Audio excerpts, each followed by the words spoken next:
How are you feeling? How long have you been here? 3 months, May 17th. And what brought you? That's difficult to answer.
Eventually resulted in your being here in the hospital.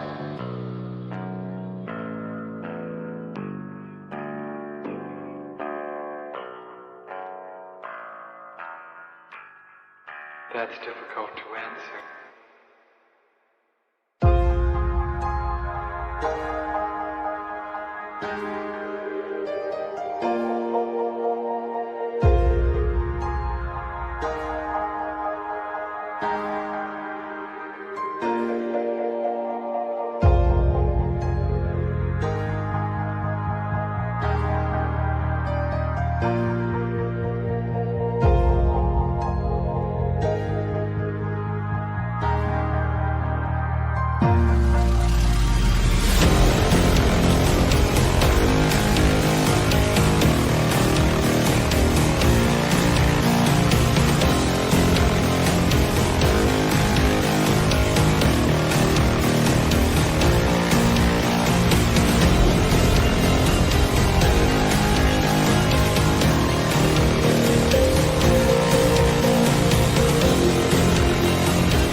is the end. There's a noise inside my head of crying people facing death. Is this the end? Is this the end?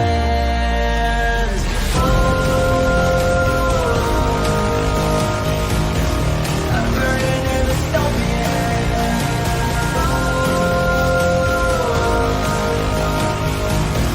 There's no place to hide.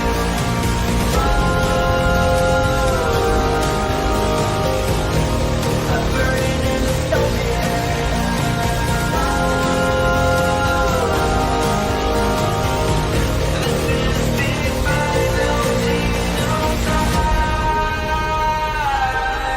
What have we done to the world?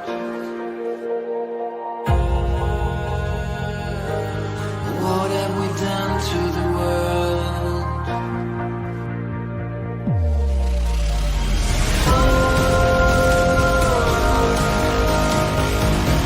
I'm burning in the stone.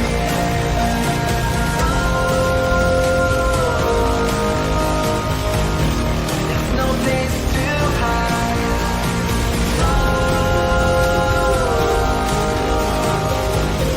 I'm burning in the stone.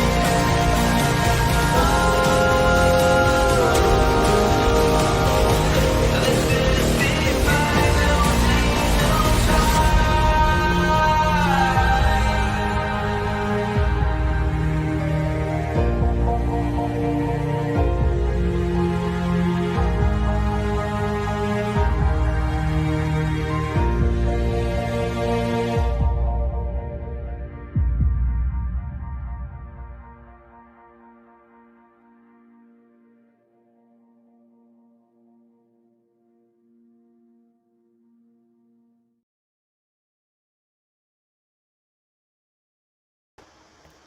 Can everyone hear me?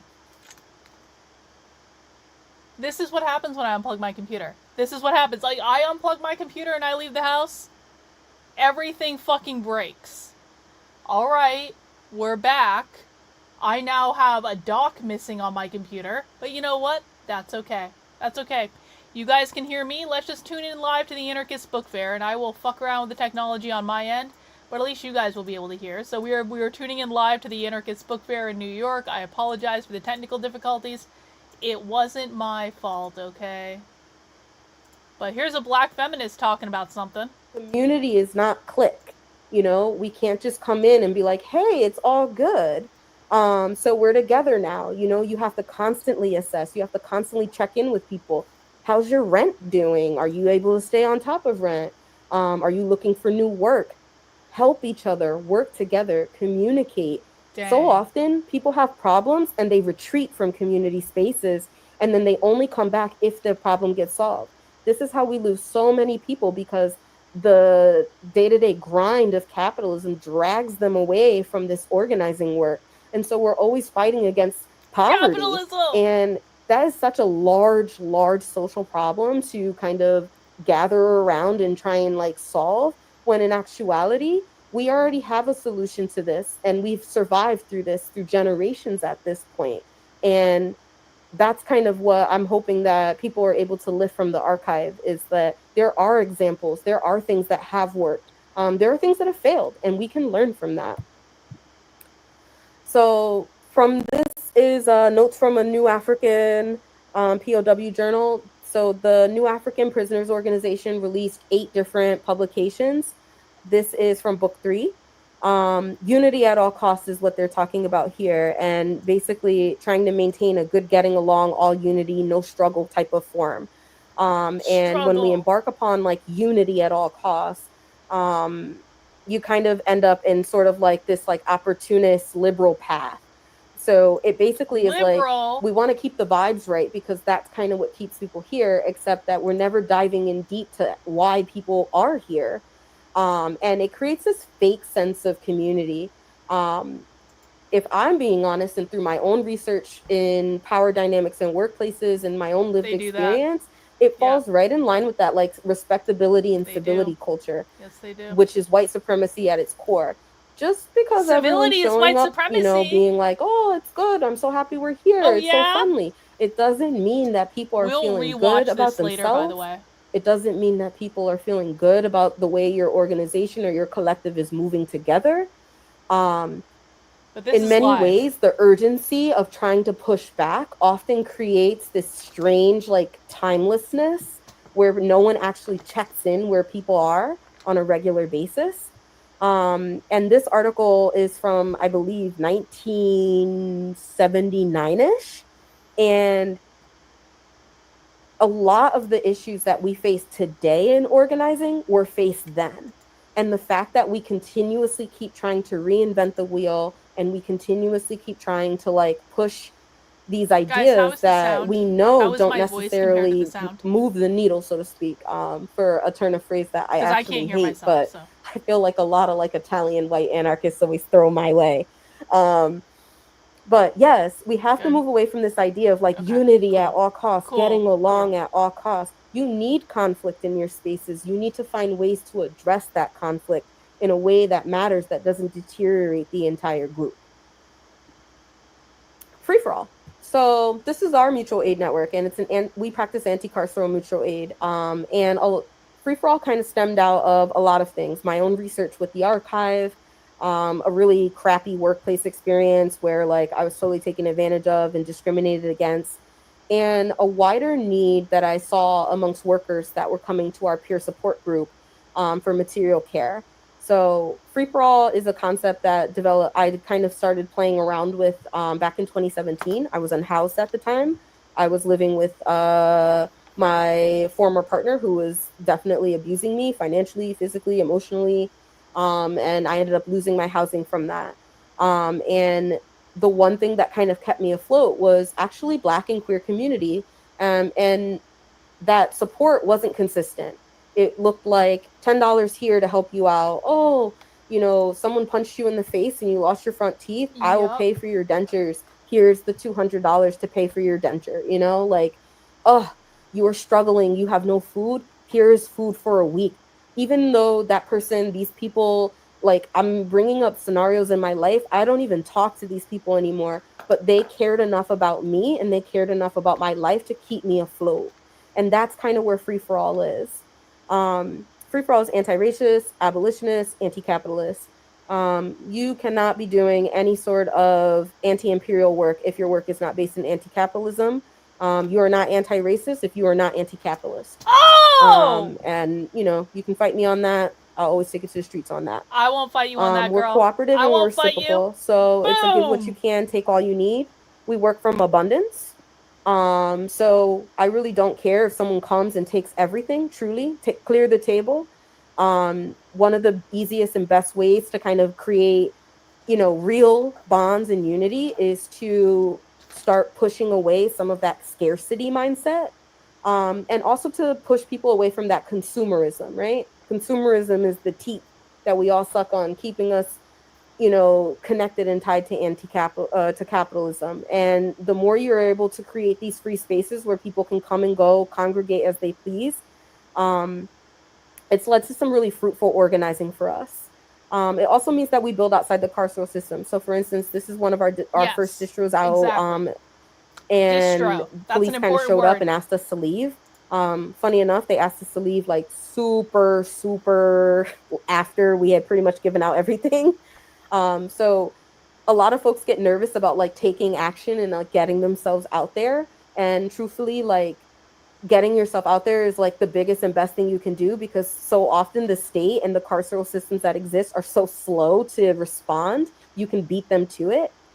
Free for all moves around. So we do have a few free stores that are kind of in stationary places, but the concept itself is based off of mobile mutual aid, meeting people where they are and consistently moving.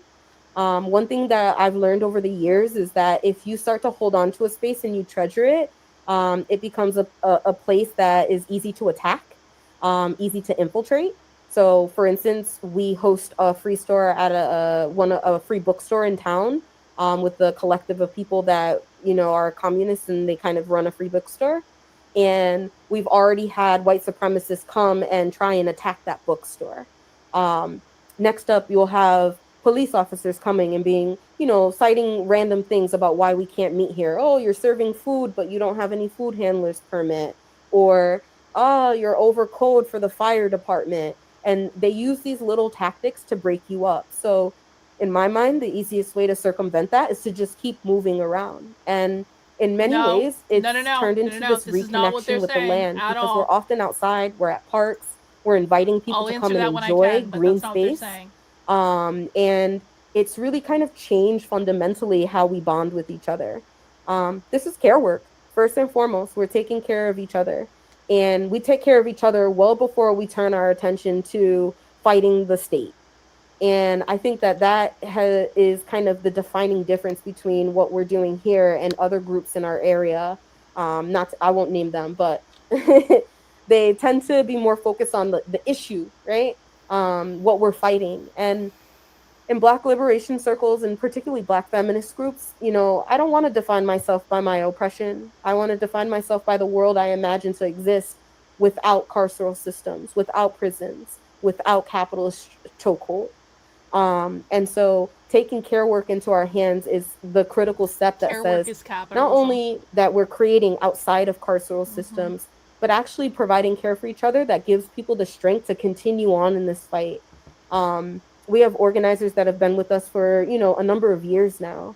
I've watched organizers go from being completely unhoused to now they're living on their own, and trying to move in with other organizers and helping each other out. We send food to each other across the network. We talk to each other about our problems, personal and political, right?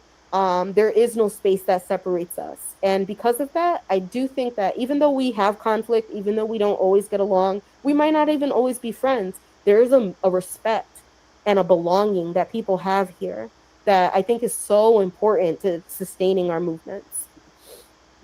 And that's pretty much it. I don't know about this I'm one gonna stop specifically, sharing but my Antifa screen. would do this I want to give a little bit of space for any sort of questions that might come in or anything like that. I'm wrapping up pretty much on time, so thank you for having us. And yeah, open up for any questions. Thank you. Amazing. Thank you for your collaboration. Incredible. Really appreciate. We're definitely going to go back and watch that full presentation at some point. I thought that was going to be a lot different than it ended up being. I was listening to some of it while I was fixing my technical problem, so we will go back and watch that full thing. We only saw a little bit of it. We had one comment online that is sending a lot of thanks to you. There it is, actually, on the screen now. Yeah, a lot of thanks, a lot of love. A huge breath of fresh air. Yeah. Hang on. Well, they're just chit-chatting. There's an update from the New York Post that the Charlie Kirk assassin's boyfriend apparently declared support for Joe Biden. There is no universe in which that boyfriend was a queer Marxist. There is no universe. I mean, that he may have been messed up and like a little weird, maybe a lot weird, but there is no universe where that person is queer or is engaged with far left ideology if they're declaring support for Joe Biden. It would never happen. Us. The more you show up is kind of our general rule. The more we see you, the more you show up, the more we trust you, the deeper you're invited. So you can always follow us there. If you go to the bottom of that page and sign up, you can get information about that. He's a Democrat, yeah. You can always go to Break the System Archive, which is at www.breakthesystem.xyz. You don't know what the fuck you're talking about, with all due respect. No, this is not what they're talking about. That is the archive where you can read through a lot of the information that I shared in the slides. I'm happy to even share these slides with people, spread them far and wide. Again, if you have a space and you would like to see the archive in person, I come to you in person. We're always happy to share this information. I think it's critical. Grassroots movements are not archived. They're not institutional. You go to these exhibits, they're not there. Our history lives with us. It's oral. And it lives in our closets. Like the archive lives in my closet. We need to archive them. Archive the entire thing in my closet, So like, this is kind of how we keep in touch with each other. If you go to breakthesystem.xyz, go to the bottom. You can put your email in. You'll be added to that email list as well. We are not on social media. You can follow CT Grapevine on social media. It's on Instagram. It's not very active. Yeah, like us. We're not really like that. But it's a good way to follow if you know you're on socials. But go to the websites. That's really where the meat of this is. And if you're ever in Connecticut, come meet us in person. We also host Oh, our for sure. virtual workshops, so you can Okay. always join us there too. Absolutely. Thank you again. Super, super, Thank super. you. Thank you. Thank With you. our heart. Everybody like, yeah. Do you have any more comments or questions from anyone in the audience? No, I think everybody's still there. Bro, you don't know what you're talking. Hang on. For people who are new, it literally says in the Communist Manifesto that they're allowed to engage in capitalism because they live in a capitalist society and they need to survive in a capitalist society. So for anyone that's new, and I understand there are some new people here watching the content, that's fine. But you need to understand that this is honestly one of the dumbest conservative owns, of all time, because it tells us that you haven't even read the Communist Manifesto. So they are allowed to have a laptop, they are allowed to buy stuff, they're allowed to go into stores, they're allowed to have iPhones, they're allowed to do all those things because they use them all to engage in the revolution. Okay? You sound dumb when you say this. Please stop. Tongo, you know? Ah, Tongo! Hey! That is the little one, Tongo. Alright, is this guy gonna be talking about revolution? The little one, your baby. Oh man, she's asleep right Oh now. no, there's a break. Sleep. Hang on. Welcome back, Tongo, and 19 No, New York City Anarchist wrong. Bookfair. No. Again, is amazing. Bro, like, your job is going to be to talk a lot less and to listen a lot more because you don't know what you're talking about. I'm very sorry. We'll teach you stuff, but like, listen, if you guys are new here for the first time, I beg of you to ask questions, and I beg of you to not assume that you know everything. Because the fact of the matter is you probably don't know half as much as you think you know, because you've probably been listening to people who lied to you. So please ask questions. Do not make statements if you are new. Ask questions. Are they doing it for this reason? Why are they doing this? Ask a question, don't make a statement. Because you're implying that you understand what you're talking about when you're making a statement, and you don't. This is not correct. We will help you learn, but you have to be open to hearing feedback, and you have to be open to hearing facts.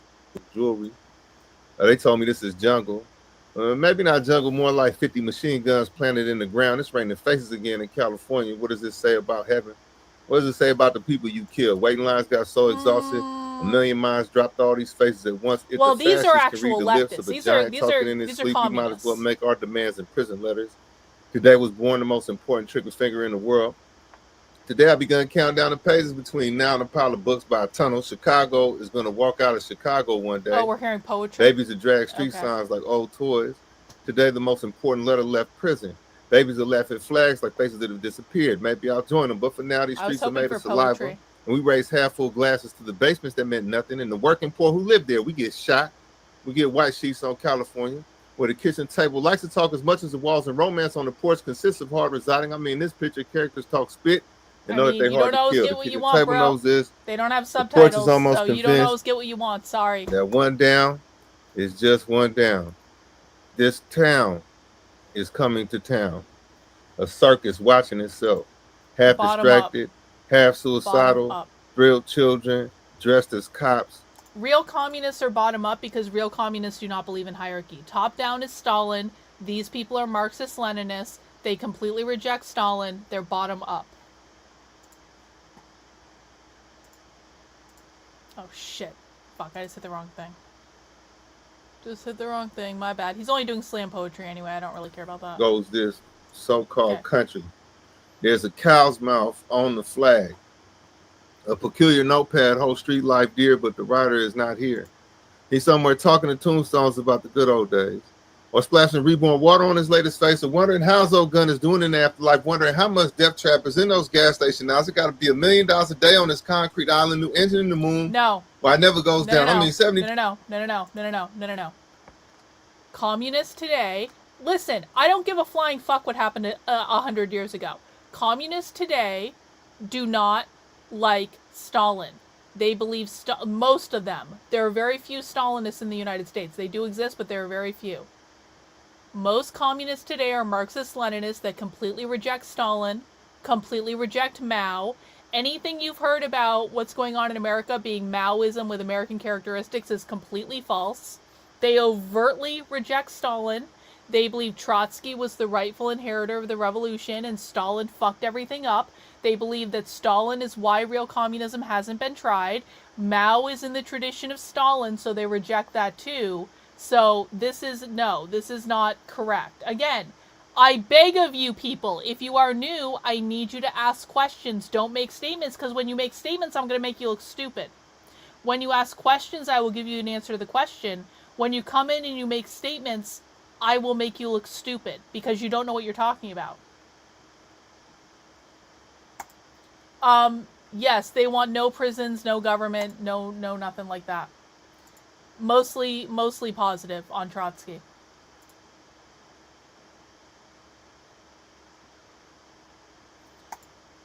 We are not having this conversation right now. We are not doing this right now. I cover real radical revolutionary socialists in the United States today. I'm not interested in having a conversation about Bolshevism. I'm not interested in having a conversation about the Frankfurt School. I have had a very long fucking weekend where I've been with anarchists the entire fucking time. We are not having this fucking dialogue right now. You can come back on a different day, and you can send me a super chat when you do if you want me to have that dialogue with you. Because I've had that dialogue about 8,000 times before, and I don't want to do it today. It's not right now. No, you don't know what the fuck you're talking about. No. Can people please shame this asshole in the chat because he doesn't know what the fuck he's talking about? Bro, do you know there are presentations on communist YouTube channels specifically about how much they fucking hate Stalin? Do you know that the vast majority of communist activists in the United States today explicitly reject Stalin? You don't know what the fuck you're talking about. Get the fuck out of here with that. If you aren't here to learn, we are not interested in hearing from you. Do you understand? Conservatives give me no rest. No rest. There's not going to be money after the revolution. They want to eliminate all money. They want to eliminate all banks. So they justify taking from capitalists. The Communist Manifesto says that they can. That's how they justify it. They live in a capitalist society. They have to survive in a capitalist society until they overthrow the capitalist society and get rid of money. That's how they justify it. Let's see. This person just doing slam poetry.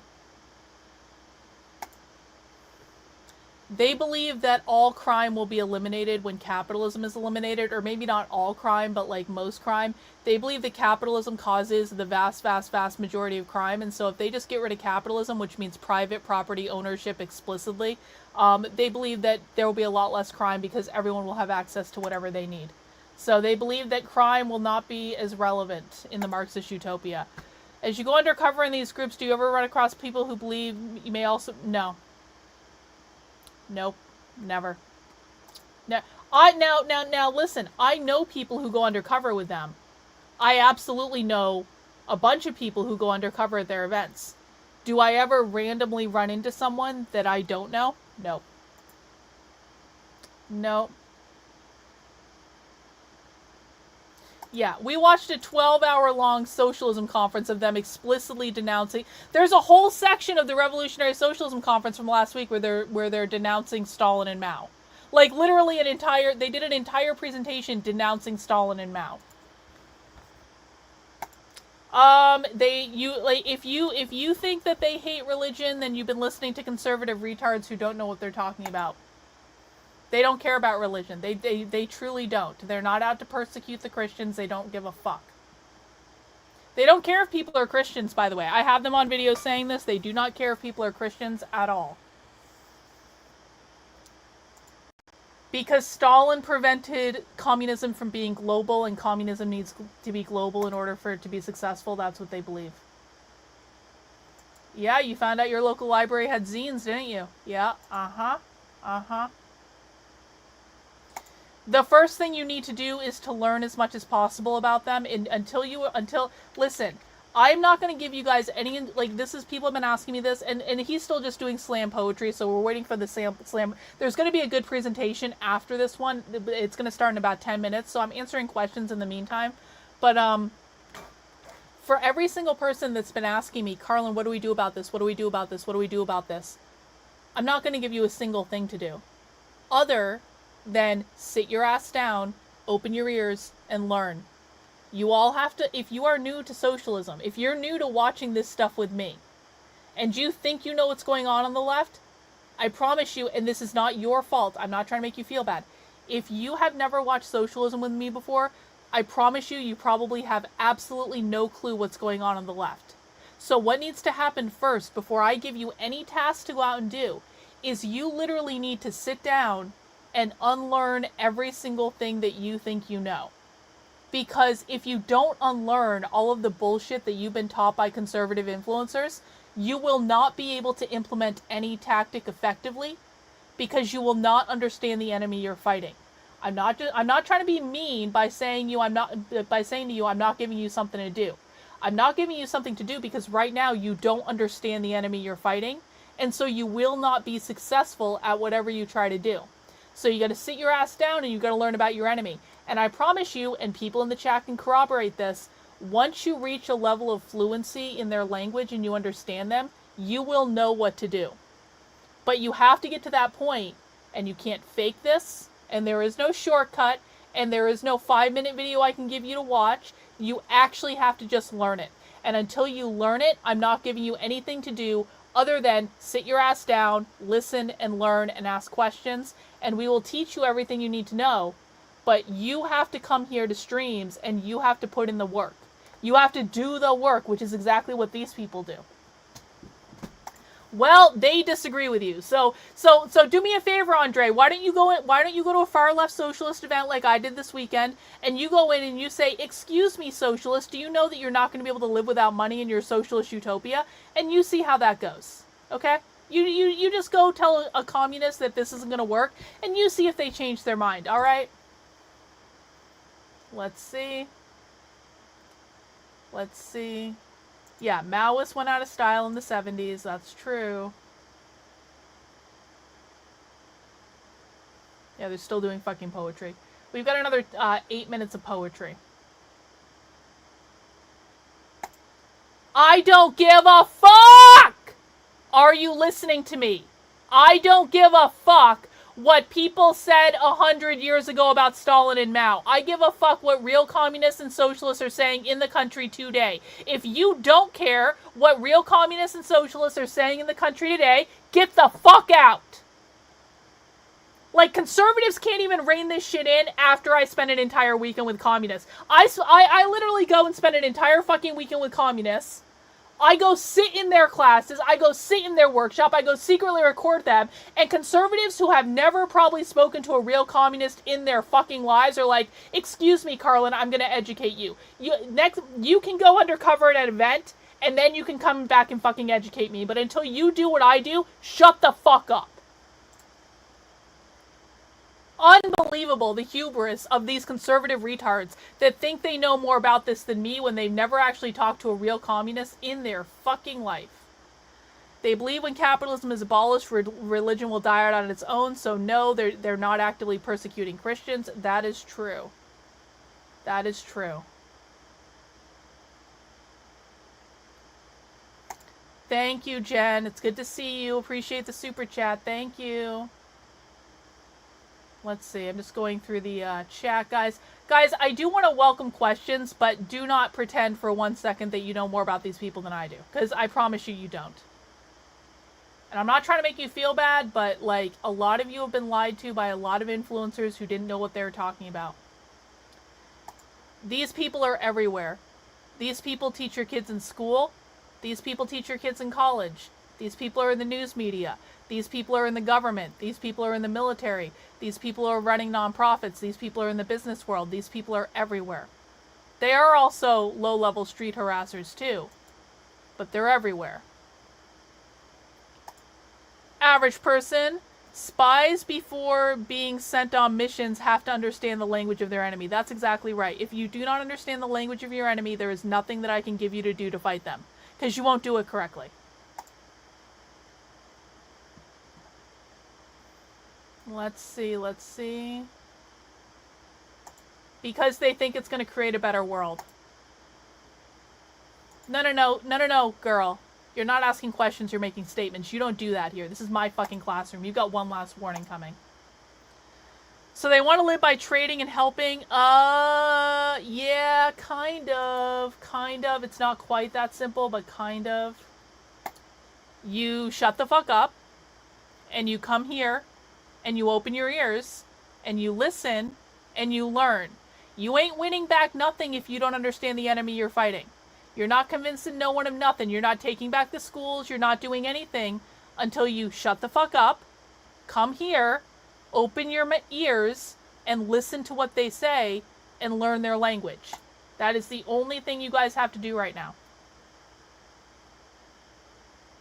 I'm not trying to be mean to you guys. I'm really not. But sometimes you guys need to get slapped upside the head because you don't listen. I promise you, if you're new to this, you have not listened to these people, and you don't know that yet. She is hurting my feelings. Go fuck yourself. You're in a timeout. You complain again, you're going to be permanently banned. I promise you guys, I care about your feelings a lot more than the left does. If it is your expectation that I'm going to coddle your feelings to get you to understand the left, no. No. Not going to happen. Alright, looks like slam poetry is wrapping up. There is no leader. They don't believe in hierarchy.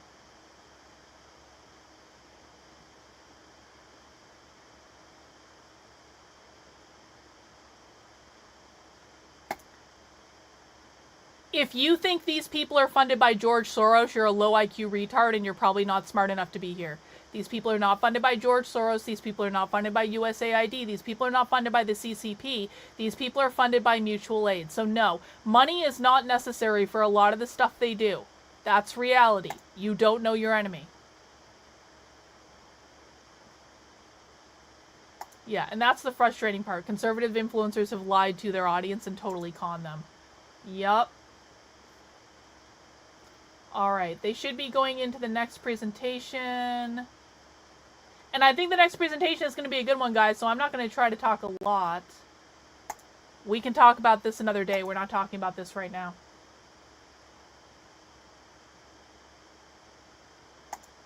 I'm not really worried about it. Thanks, though. Okay, what are they talking about? They're just getting ready.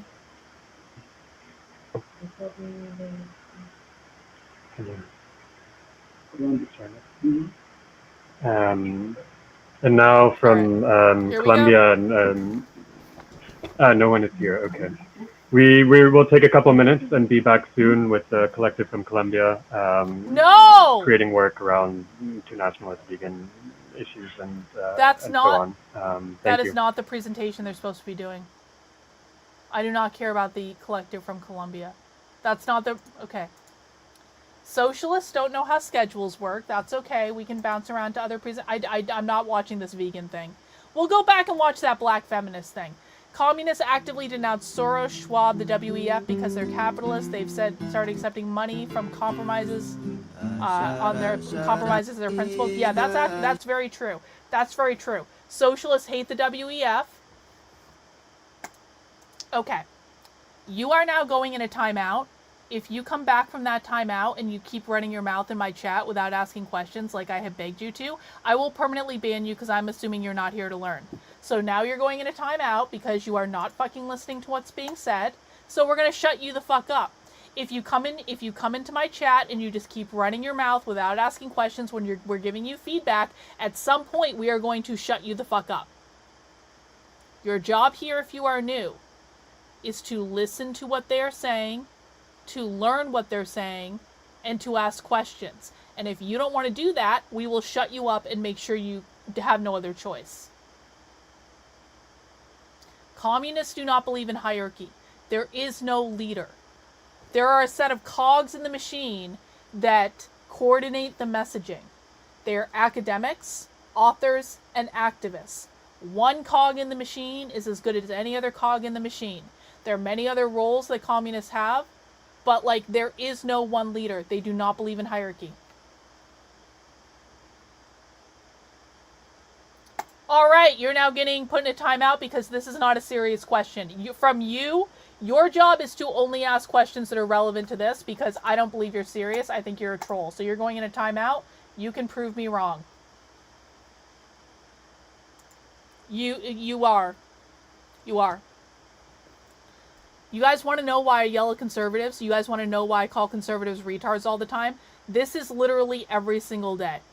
I am in a classroom with misbehaved 6-year-olds every fucking day trying to teach conservatives what's going on. And actually, the conservative adults behave worse than the fucking 6-year-olds. Because at least the 6-year-olds listen at some point. At least 6-year-olds learn to shut the fuck up and stand in line. Conservatives just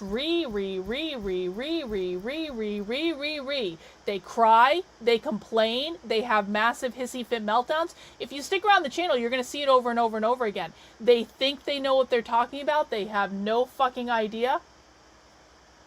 So yes, you are in a classroom with bratty, entitled fucking toddlers in the form of adult conservatives. So, I don't want to watch this vegan thing. Let's go find that black feminist presentation. Where did that one start? That one looked good. Okay, black feminist. And thank you for being yesterday with us. Did you like? Yes, thank you so much for having me, and thank you so much for...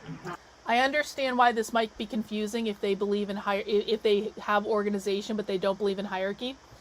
There's no one that outranks the others. They work together. They're all on the same level. They all have different stuff they're doing. They all coordinate. They all talk. They all work out what they want to do. But no one outranks the other. That's why.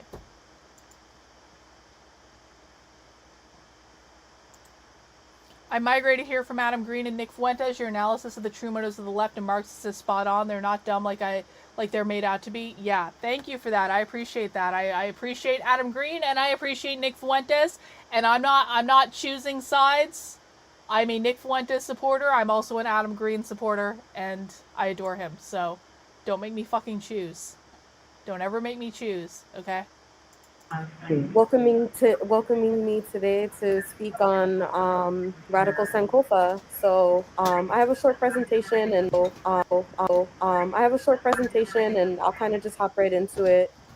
I'm Taisha Tai. I'm a liberation artist. I'm here in Connecticut, and the basis of my work is really collective care work, mutual aid. And I do a lot of archival work as well. So I recently I guess it wasn't that recent really, right? I spent the last 5 to 6 years working on a radical archive of anarchist and abolitionist protest material and ephemera. Everything from conference manuals and protest posters and signs to zines, and all directly from grassroots movements pretty much across the country. Here in Turtle Island, as well as internationally as well. The archive has probably close to 1,500 different unique pieces, and it's growing every day. And you can visit the archive at www.breakthesystem.xyz. I'll start presenting. Guys, for people who don't know, zine, which is Zines, zines are the primary propaganda method of the left. So, I have a bunch of zines sitting on my table right here, sitting on my desk. I got a whole fuck ton of these at the Anarchist Bookfair this weekend. These are pieces of propaganda. They will teach you how to do things like occupy a building. They teach you how to do it. They teach you how to cut electricity in this and cut phone lines and stuff like that. This is literally, if you want to take over a building, they have a zine written to teach you how to do that. They have zines about general resistance strategies. They have zines about here's what you need to do to go to a demonstration, fascism from an anti-colonist perspective, sabotage in the workplace. They've got all sorts of stuff, radical campus power. They have zines for literally everything. This is their propaganda. If you want to know why I'm so far ahead of everyone else that's analyzing the left, it's because I collect and analyze their zines. I'm working on a zine archive. This tells us their strategy. This tells us what they're doing. This tells us what they believe. Yes, exactly. Exactly. This is like anarchist cookbook leaflets. They publish these online via anarchist websites. They print them off and give them away all over the place. I have collected massive amounts of zines in Boston from Antifa. I now have a massive haul from New York. The challenge with zines is we need to figure out like who's publishing them, what the titles are, stuff like that. But once we have them, we can find digital files, we can do all that stuff. So this is the key to understanding the left, is the zines. It's all good. Just show up, learn. You're welcome. I appreciate new people being here. They don't actually really care, honestly. Like they'll make fun of Charlie, which obviously is in horrible taste, and we will drag them publicly if they do it. But like honestly, they never really cared about Charlie Kirk before the assassination. They just don't really care. And the reason I say this is like they actually hate the Democrats like far more than they hate the conservatives. They don't consider the conservatives to be a threat. They never considered Charlie Kirk to really be a threat to them. So they never really talked about him. They're making fun of him now, and it's in horrible, poor taste, and they shouldn't be doing that. But honestly, do they really care? They don't really care.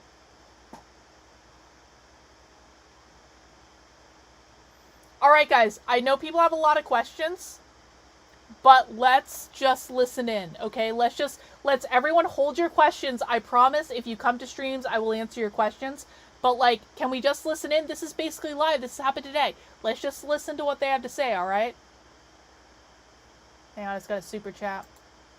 Thank you, Donnie Girl. Appreciate you. And I'll also drop the link, too. Just give me 2 seconds. Don't pay attention to that. Don't pay attention to that. That's not real. So, the link... Yeah, well... You know, I did get one of them fired from Texas State University this week in an article that appeared in the New York Post. So I would say they're aware of who I am. Yes.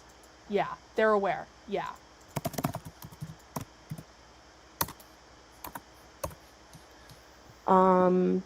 Today's workshop is on Radical Sancopa, which is collective care lessons rooted in Black history from the archive. So over the past 5 years, after cataloging, digitizing, and then releasing parts of the archive, I have worked pretty much in the past year to... Yeah, I know an article appeared in the Chronicle. I know that. I thought that was so funny. I have the full interview I gave the Chronicle, by the way. I put it all in writing, so I'm going to share that with you guys. Aren't zines like those stupid quizzes in Cosmo? No. No, that's not what a zine is. No, that's not what a zine is, but I appreciate the super chat, Jen. Look through a lot of the Black anarchist history that's in the archive. He was not talking so this is the Break the System archive. You can find it at www.breakthesystem.xyz. The archive online has probably about 1/10 of it uploaded. It's a very large project. It'll probably take me another 2 years to get most of it on here. But you can go today, you can see some of the objects that have been put on there so far. So I encourage you to check it out. And in today's presentation, I have lifted archive materials that are pretty relevant. So the archive spans from probably about like 1930s, 40s, all the way up until today. Oh, yeah? And thank you that's for putting kind of that what we'll do first. We'll take a look back. So one of the first things that I always like to talk about when I think about Black liberation and anarchist traditions is I start right at the beginning of Black Americans here on Turtle Island through our enslavement and the push for abolition. And something that often gets lost is, you know, we freed us. We revolted, we ran, we pushed back, we fought for freedom in the military, in the Civil War. There's a narrative, I think, around this idea that, hey, you know... Bro, this is a conservative talking point. It's not real. When I covered the Revolutionary Socialism Conference last week, the vast majority of people that were speaking at that conference were men. And they were white men, too. And so, no, this is not... Just because we're watching a woman right now does not mean most people involved in this are women. That's completely false. It is about 50-50. And I see that at communist event I go to after communist event I go to. There are plenty of men involved in it. The reproductive justice stuff does tend to be more women, but that makes sense that it's more women. But there are tons of men involved in this. So please, save us the legislation bullshit. And President Abraham Lincoln, Congress, all of these things were so critical. And yes, real queer Marxists don't want identity to exist. So no, they do not push identity politics. And I will talk to you however the fuck I want. They do not, the final evolution of communism is that no identity exists. And yeah, I have them on video saying that. you know, that definitely plays a part. But when we're talking about fights for autonomy, it's important that we always remember that we freed us. No. Even on Sherman's March, you know, we took back land, took back our lives, well before the Union Army ever came through and, you know, quote unquote, liberated plantations. So I start there to stress that our safety, our protection, our liberation is directly tied. Okay, we're gonna need to rewind that. Did I just waste my breath in explaining explicitly that it's about 50-50 men and women? Did everyone hear that? Did everyone hear that? Guys, stop with the conservative bullshit talking points around the makeup of gender in this ideology. It does not align, okay? Now I need everyone, listen, I understand there are a lot of new people. I understand there are a lot of people who are excited. I really, really do get it. But I need you guys to focus on what's being said. Listen to what's being said. Ask questions about what's being said. If you come to streams with me, I will answer all your questions at some point, I promise you. And in most cases, I'll be able to show you video of the left answering your questions. So I appreciate that people are excited, but I need everyone to focus on what is being said. Because this is how we learn. We need to hear directly from them what they believe. There is no middleman here. There's no conservative pundit piping in telling you what this is. And quite frankly, conservatives don't even know this stuff exists and goes on. And I mean the influencers. So I need everyone to calm down and just listen to what's being said. If you have questions about what's being said, ask them in the chat and we'll do our best to answer, okay? Well before the Union Army ever came through and, you know, quote unquote, liberated plantations. So I start there to stress that our safety, our protection, our liberation is directly tied to our actions. As we move through time, you know, there are things that people might be more familiar with. When they say the word liberation, they mean liberation from capitalism, which is both a cultural model and an economic model. Did I not just tell you to shut the fuck up? Actually, you know what? Goodbye. The Harlem Renaissance, the Black Panther Party. I bring up the Harlem Renaissance because I teach a zine workshop and we often talk about how zines kind of have a very early origin during the Harlem Renaissance. It's a time where we shared political information and thought. We were being pushed out of publishing, so self-publishing became the way that we kind of not only informed each other, but also expressed and shared our libertarian ideas. Publishing, self-publishing outside of the capitalist model. Zines are self-publishing outside of the capitalist model. Anyone can print a zine. These are literally just printed on home printers. They used to be made on photocopiers, okay? So zines are their way of publishing outside of the capitalist model, where they can communicate with each other about what their ideas are, what their strategy is. That's why we read the zines. This tells us what they're saying to each other. This is the form they communicate in. And once we get into the Break the System archive, there are a lot of materials that kind of really show the grassroots on the ground movements that had a lot to do with pushing for collective liberation for all of us outside. Wait until you find out about the queercore movement. Queer came out of punk in the 80s. The punk music scene, that's not to say all punk was queer. Obviously not all punk was queer. There were neo-Nazis in the punk movement. But there was a specific movement within the punk movement it was first called the homocore movement in the 70s, and then it evolved into the queercore movement in the 80s and the 90s. Queercore is where the really fucked up, it's part of where the really fucked up gender stuff comes today. It came out of the punk movement. This has nothing to do with transhumanism. Nothing to do with it at all. Don't conflate the two.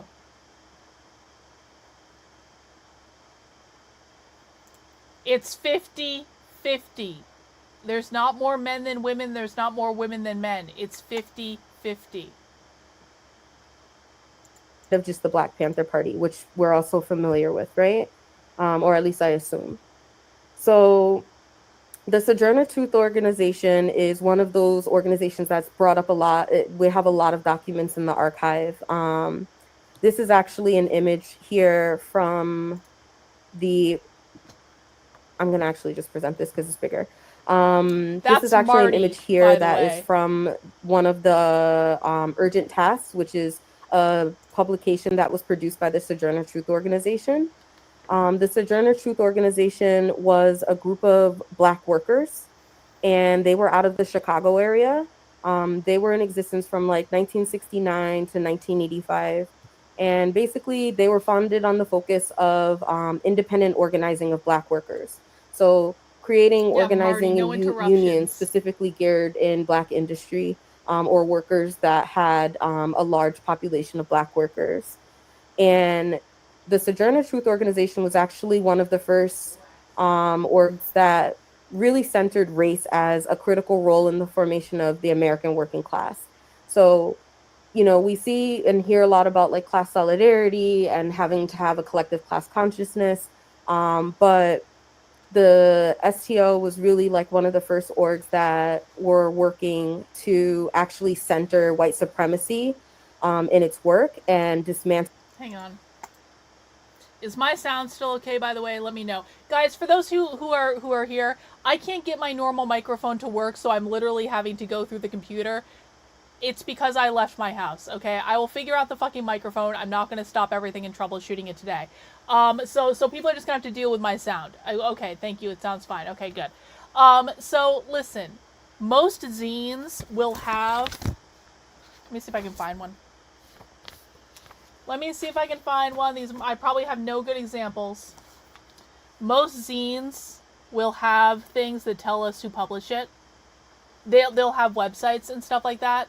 So it's like we know who's publishing the zines. We can figure that out. There's the Anarchist library. The Anarchist library tells us who's publishing the zines. And so like we don't need to track back to the printers they were printed on. We know where this stuff comes from. Most of the time it tells us. It's a good question, though, but it's just like it's unnecessary. So white supremacy. So a lot of the archival materials that we see in the Break the System archive really focus on anti-racism as a critical component to fighting back. And we see how that plays out even today with the attack on DEI and the removal of, you know, Black history from kind of our collective memory and consciousness. So yeah, this is why radical archives and independent archives are so critical. And so many others. As museums and things are beginning to like close collections, shut their doors, deny access to Black artists and curators who are telling these stories.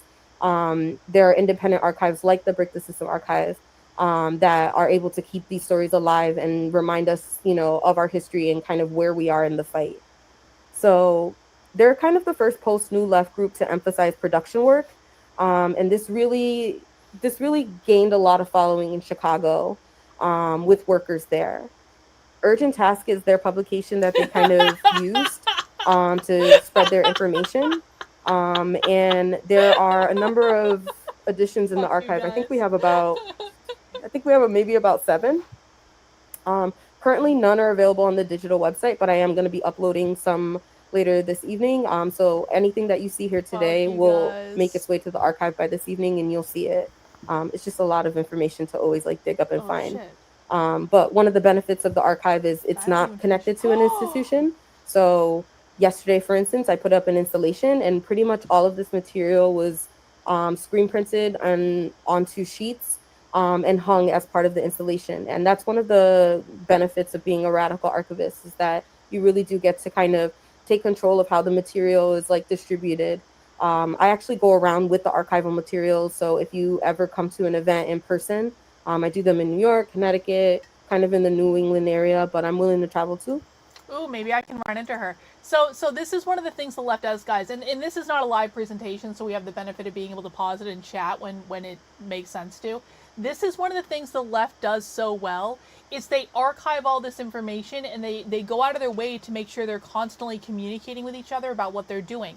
This is how the left can operate in a highly decentralized model. Okay? So the left has no hierarchy. They don't believe in it. The left is thousands and thousands and thousands of small little organizations that are completely decentralized all over the country. Sometimes they work together, sometimes they don't work together. Most of you have never heard of 99% of the far left organizations in the country. And that's all very purposeful, right? Because they don't want to appeal to you. If you've heard, like, you've probably only heard of the most high profile organizations, and those are usually not the ones doing the most fucked up shit. So we look at all the organizations on the channel, and so one of the reasons that they can operate like that in this highly decentralized way is they're communicating with each other through these massive archives of information where, you know, they're able to coordinate activity even if, like, there's not specifically a person that reports to another person. Does that make sense? It's more voluntarism. And you can see these archival materials firsthand. I will also say that the Freedom Archives, which you can find online, are definitely something that you can find full PDFs of a lot of the things that I mentioned today. So other organizations that we know about, or that maybe you don't know about, are Move in Philly and maybe the Free Mamiya Project. I'm kidding. Not really. I'm kidding. Prairie Fire Organizing Committee, which kind of came out of a self-publicated book of a group of people in 1974, I believe. And from that collective, there was a new group of kind of organizers that came about. And the bulk of their work was primarily to continue pushing for collective liberation. And they released a publication called Breakthrough. Again, you can find a lot of these publications on the Freedom Archives online, but also in the Break the System archive as well. And we're going to have to go through those Freedom Archives online. That's another place we can find their zines. I will see if I can help with the Left Wing Studies Project. Oh, cool! That would be awesome. Yes.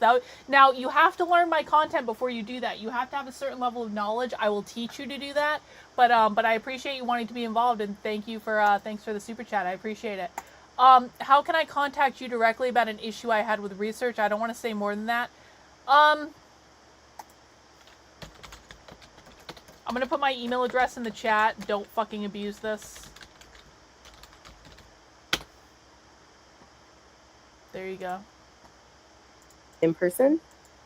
And other groups that we'll talk about today are the New African Prisoners Organization, a group of New Africans, as they call themselves then, but basically Black Americans who worked pretty tirelessly to interconnect. Well, you know, I made this analogy. I swear we're going to listen to this.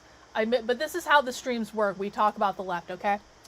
They go around and inject their shit where it's not wanted and doesn't belong, just like a virus.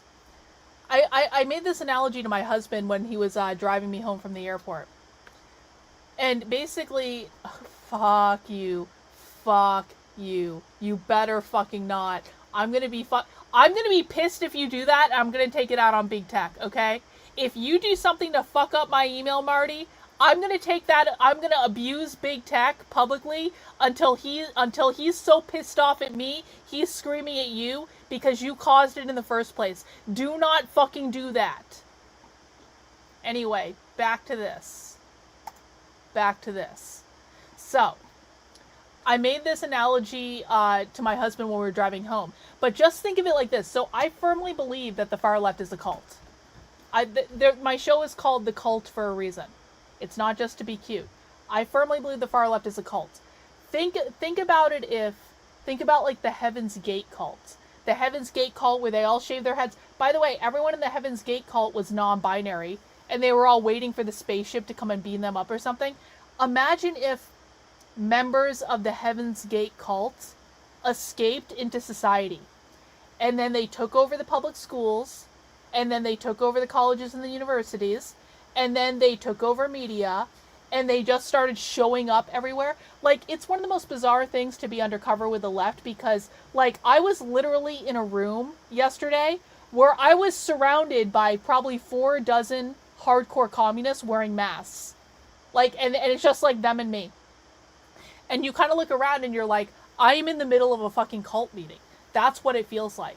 And so, and like, if you've never been around to far, my husband agrees with this. My husband accidentally went with me to a queer event back in June in Boston, where like we just ran into a queer event on the Boston Common, and so I dragged my husband. I was like, let's go see what the queers are doing. And so my husband was like, Karlyn, that queer shit was fucking insane. So you had to like equate this stuff out to a cult. What if members of like the Heaven's Gate cult took over the colleges and universities, took over the public schools, were teaching all of the kids all of their weird Heaven's Gate stuff, and no one ever said anything because people just wanted to be nice? That's what's happening with the left. It is a cult. They have infiltrated every major institution. They're all brainwashed into it. We can't save them. Yeah, what if Scientology took over all the colleges and universities, and then all the K through 12 schools, and then all of the media, and they escaped from Scientology. They're contained right now. They're Scientologists, right? Like, everyone knows they're fucking crazy. But what if they escaped and they took over every major institution in our society? That is the far left. That is what we're dealing with. Yeah, it was take my husband a work day. Take my husband to queer lesbian bull dyke march day. He had a great time. Movement work between incarcerated people and those on the outside. And they were pretty much committed to raising an awareness of all of our people. So having more kind of class consciousness and just general consciousness about political, economic, and socio-cultural forces that definitely exploit and oppress us today. I'll also touch on like the anti-racist action ARA. And so I mentioned a lot of this history and these dates just to kind of put us in the timeline of like where the bulk of the archive's Black history and Black anarchist history lives, primarily during the 60s up until today, including my own work in the archive. And many other artists of today have submitted zines, protest materials, flyers, manuals, all different sorts of things. So it's a really rich resource. This is a article from Perspectives. It's from the Institute for Anarchist Studies. They released a publication called Perspectives on Anarchist Theory. This is from volume 8, number 1, and this is from Ashanti Alston. I put this here specifically just because, you know, we talk about the Black Panthers a lot, but I think we forget that outside of the militarism, there was a lot of care work that was being done. And for so many of us who are Black anarchists, our voices are often lost in the anarchist conversation at large. I think that is a critical and crucial misstep. When I think of what is going to truly dismantle fascism in my lifetime, in our lifetime, in the lifetime of my children or grandchildren, knowing that this is generational work, I think that the lessons that we learn from Black anarchism and any sort of anarchism that's placed more in the global South and kind of pushed forward by those of the global majority really That's do correct, kind actually, of have unironically. some of the lessons that So we you are should listening, kind Marty. of collectively take on. So in this here, Alston is kind of speaking about how classical anarchists regarded anarchism as a body of elemental truths. And this is something I encounter a lot where, you know, I'm in a lot of circles where it's primarily white dominated, and education seems to be at the forefront of how we think or believe or even actively fight for collective liberation on any front. But the truth of it is that most people kind of have to experience things, and if they aren't able to create their own insights and provide their own critical thinking, then, you know, the lessons kind of fall short. This is more work. This is from the STO, the Sojourner Truth Organization. This is their urgent task publications. They were really concerned with global collective liberation. So outside of just talking more about Black anarchism, they were very anti-imperialist across the board. So there was a lot of solidarity with movements in Puerto Rico at the time as well, South Africa. And so you'll see a lot of that kind of in the archive if you ever go through it. And this is just more archival footage. This is Fighting Words from the ARA, the Anti-Racist Action. Anti-Racist Action is actually the precursor group to the modern Antifa. So there's actually yeah? a ton of articles from Anti-Racist Action, which is more of a Midwest group that expanded outwards to the West Coast. Anti-Racist Action is the precursor to Antifa? I didn't know that. See, this is the type of like little nuggets that we get when we watch leftist presentations. I didn't realize that. Wow.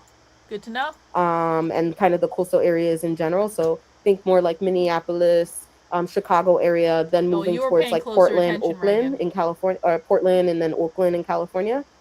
And this article kind of just talks more about like the movement in Philadelphia and kind of what was happening with the attacks on the community. If you're not familiar with Move was basically an organization in Philadelphia. There's a massive bombing that took place. The government basically bombed this community that was kind of practicing. In this community, we are interested in what the communists believe. What they believe is what they are going to act on. So it does not matter if that is true. It doesn't matter. This is what people need to wrap their heads around.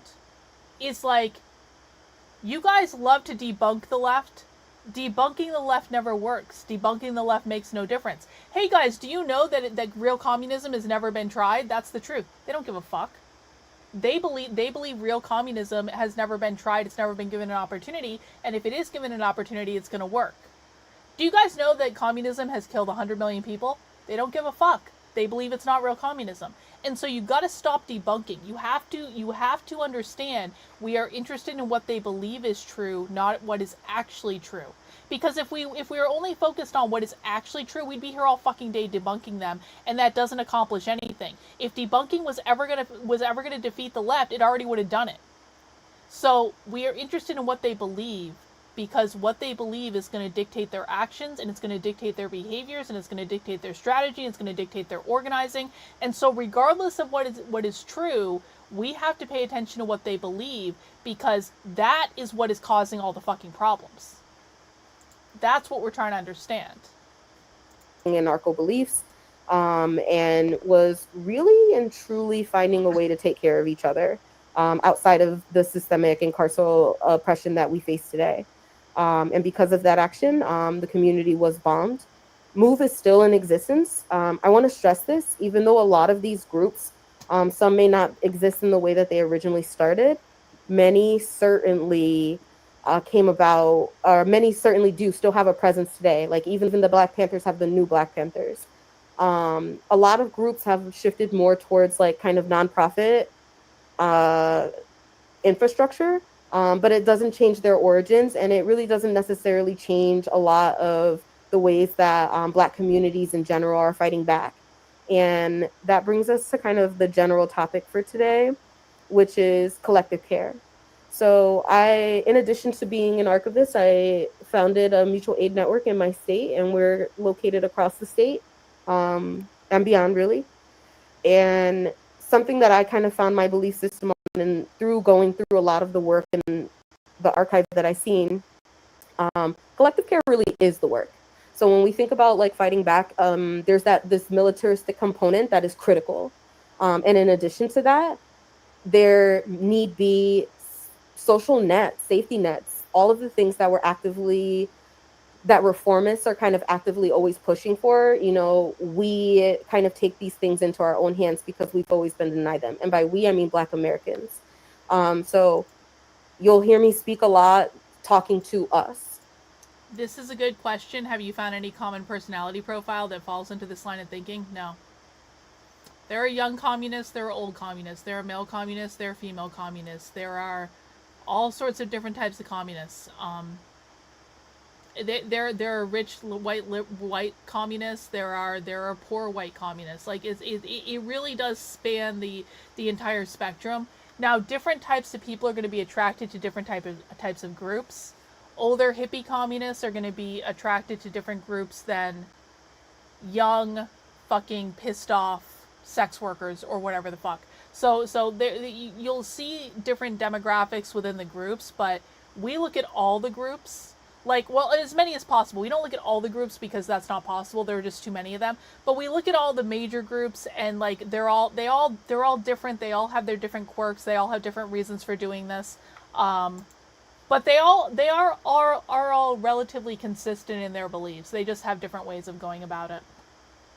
And it's an Afrocentric point of view. I speak to Black Americans primarily, first and foremost. I'm Black and Puerto Rican myself, and a lot of my work is centered around dismantling white supremacy as the key and critical core component to liberation work. If you are... Okay, I want people to understand this. She just said her main focus is to dismantle white supremacy as part of her liberation work. Liberation means, in leftist speak, I'm explaining what they believe, I'm not telling you what I believe. Liberation means liberate oneself from capitalism. Capitalism means private property ownership, your ability to own a home, your ability to own land, your ability to own an apartment rental, you rent out as a landlord, your ability to own intellectual property, your ability to own a private business, whether that private business is big or small. Your parental rights are considered to be a form of private property, so they want to get rid of those as well. And so I need people to understand this. And stuff like this is not relevant at all. So it's like not relevant today. So when the left is talking about capitalism, that's what they mean. Private property ownership. The left believes that capitalism has created all problems in the world. The left believes that eliminating capitalism will fix all problems. When they say liberation, they mean liberate people from capitalism. Private property ownership allows for hierarchies to be created. This is what the left believes. Because some people are going to have more private property than other people. That's what creates the hierarchy. The haves versus the have-nots. The bourgeois versus the proletarian. Okay? So if they eliminate private property ownership, they eliminate the hierarchy. They eliminate the oppression. She just said that she wants to dismantle white supremacy as part of her liberatory fight. When we say on this channel, whiteness means capitalism, this is the big thing people need to wrap their head around. You need to understand that when she says white supremacy, she's not talking about skin color. She's talking about systemic racism, the system that upholds racism. You might also hear her say institutional racism, the institution that upholds racism. Both of those things are references to capitalism. Capitalism is the system that upholds racism because they believe capitalism created slavery. Slavery was the private property ownership of people. Therefore, capitalism created the problem that created racism in the first place, and you cannot fix racism, this is what they believe, without getting rid of capitalism. When she says white supremacy, she's talking about the capitalist system, not the skin color. Yes, I've answered this question for you about 3 times now, and I expect you to listen to the answer I'm giving you and not ask me again. I've literally answered you 3 times. You're not listening. So listen again. So when we think about like fighting back, there's this militaristic component that is critical. And in addition to that, there need be social nets, safety nets, all of the things that that reformists are kind of actively always pushing for. You know, we kind of take these things into our own hands because we've always been denied them. And by we, I mean Black Americans. There are 2 bands of socialism on the far left. There is reformism and there's revolutionary. She just said, reformers are always trying to do this stuff through elections.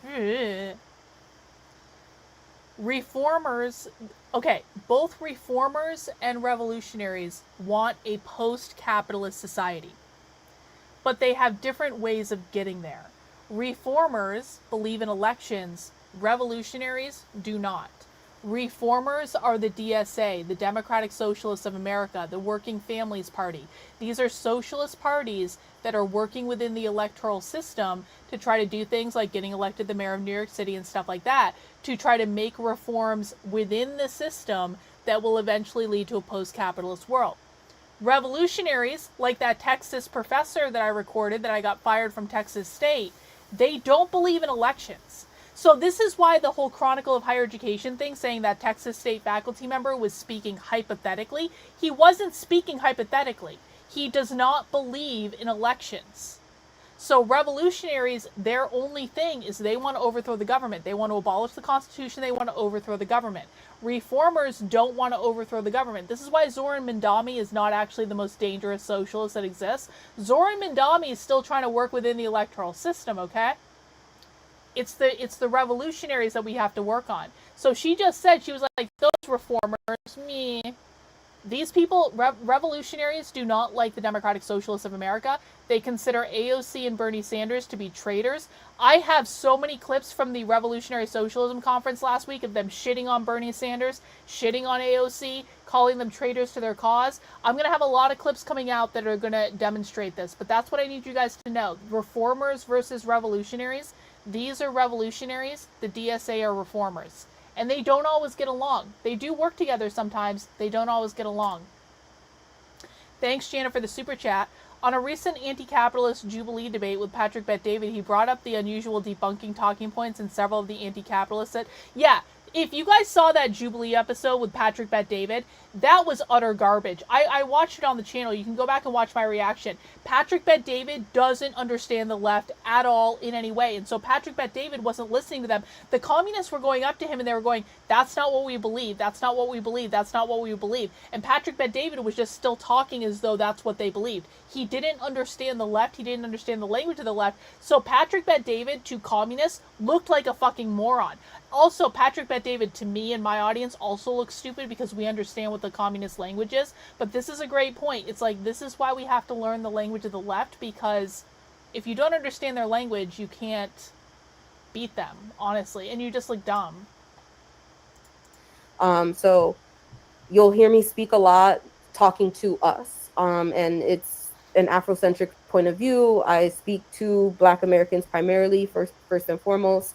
I'm Black and Puerto Rican myself, and a lot of my work is centered around dismantling white supremacy as the key and critical core component to liberation work. If you are not working to dismantle white supremacy, either within yourself, within your organizing groups, within your family units or friend units, in the wider, social consciousness, we're really struggling to do that. And at its core, white supremacy really favors, alongside capitalism and individualism, or a nuclear family model, and collective care is in direct, opposition to that.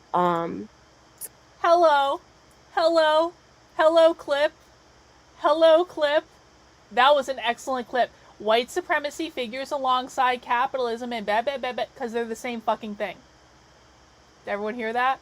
Yeah, that got me off a little bit too, Simone. I have to say, it got me off a little bit too. Let's go back and listen again. I want everyone to make sure they hear this so that you understand that when they say whiteness, white supremacy, racism, they're not talking about skin color. They're talking about capitalism, guys. Foremost, I'm Black and Puerto Rican myself, and a lot of my work is centered around dismantling white supremacy as the key and critical core component to liberation work. If you are not working to dismantle white supremacy, either within yourself, within your organizing groups, within your family units or friend units, in the wider, social consciousness, we're really struggling to do that. And at its core, white supremacy really favors, alongside capitalism and individualism, or a nuclear family model, and collective care is in direct, opposition to that. Okay, there's a lot to unpack there, and we're going to unpack it. Arctic says, I've learned more from you about the left in the last 2 months than I've learned from everyone else combined in the previous decade. Thank you for the work you do. Thank you for that compliment. That's a really nice compliment. All right. So Gloria mentioned, she also said individualism. You cannot have capitalism without individualism, because individualism is what allows for the private accumulation of private property. So capitalism and individualism also go hand in hand for the left. The left are collectivists, they're not individualists. She also mentioned the nuclear family. The reason the left wants to abolish the nuclear family is they believe it is the social reproduction of capitalism. The nuclear family reproduces capitalist values when parents have kids and raise them to be capitalists and yada, yada, yada. So the left believes they need to dismantle the nuclear family in order to abolish capitalism. This is something called social reproduction theory. We cover a lot of abolish the family content on this channel, so if you're interested in abolish the family, it's an incredibly dystopian topic, and so we cover it a lot. I don't want to do a deep dive into it right now. I just want you to understand the abolition of the nuclear family is directly related to the abolition of capitalism for them, because they believe they need to disrupt the social reproduction of capitalism within the nuclear family. So collective care really is the work. That is organizing. That is kind of the critical component that I think a lot of organizing groups miss. We spend a lot of time teaching and talking about theory, and that is critical. And at the same time, you know, we'll sit in meetings all day and we'll talk about all of these things that need happen. We'll create plans and campaigns, and then people go home and they live in destitute poverty. They live in abusive situations. So our care network, Free for All, is centered around mutual aid, peer support, education, self-care, and we kind of prioritize this idea of protection over safety, right? Water. Safety feels something that kind of keeps people in their comfort zone. They don't really talk about that, that's coming out honestly. of the conversations we've had as a group, whereas protection is something that is so critical to our movement. It helps us prevent sabotage. It helps us keep a lookout for people who are trying to infiltrate the group, state intervention that actively, you know, works to split groups up, like COINTELPRO. Oh no, not infiltration, guys. We would never want to infiltrate communist groups. That would never happen here. We would never do that. With the Black Panthers. So our care network provides free stores and mutual aid, which is kind of, I think, pretty traditional anarchist care. We also provide mental health. All right. Go fuck yourself, and your sister can go fuck herself too. And I only say this because you're coming in my chat and demanding to control my language. Fuck right off. If my language is more important to you than beating the left, you are not ready for this information. If my language is more important to you than beating the left, then your sister is not ready for this information. So fuck you. Go away.